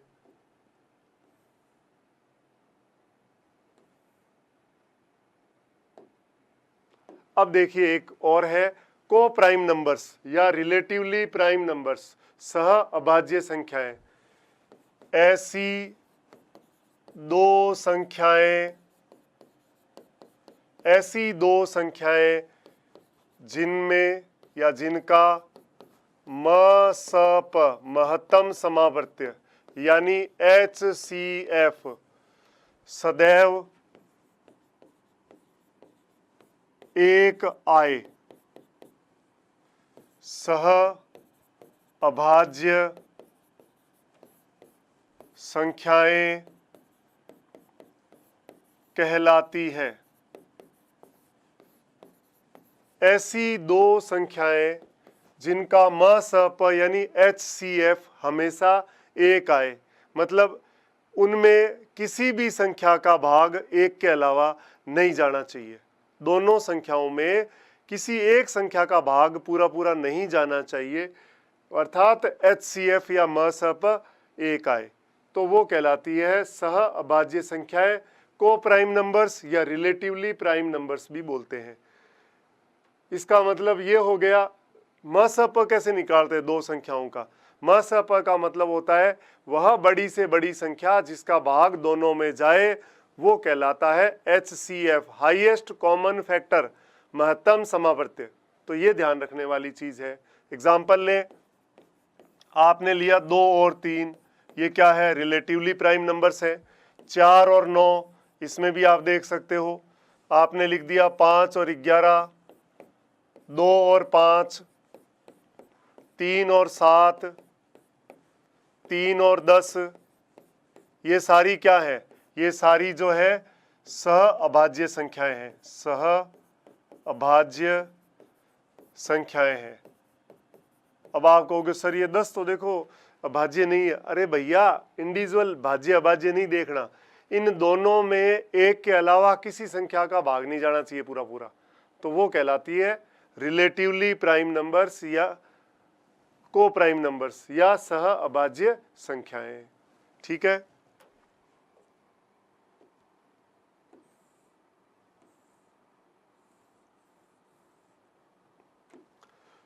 तो आज इसमें हमने नंबर सिस्टम के बारे में कुछ पढ़ा है, उससे रिलेटेड आप अच्छे से रिवाइज करिए, बाकी हम नेक्स्ट क्लास में देखेंगे। Thank you.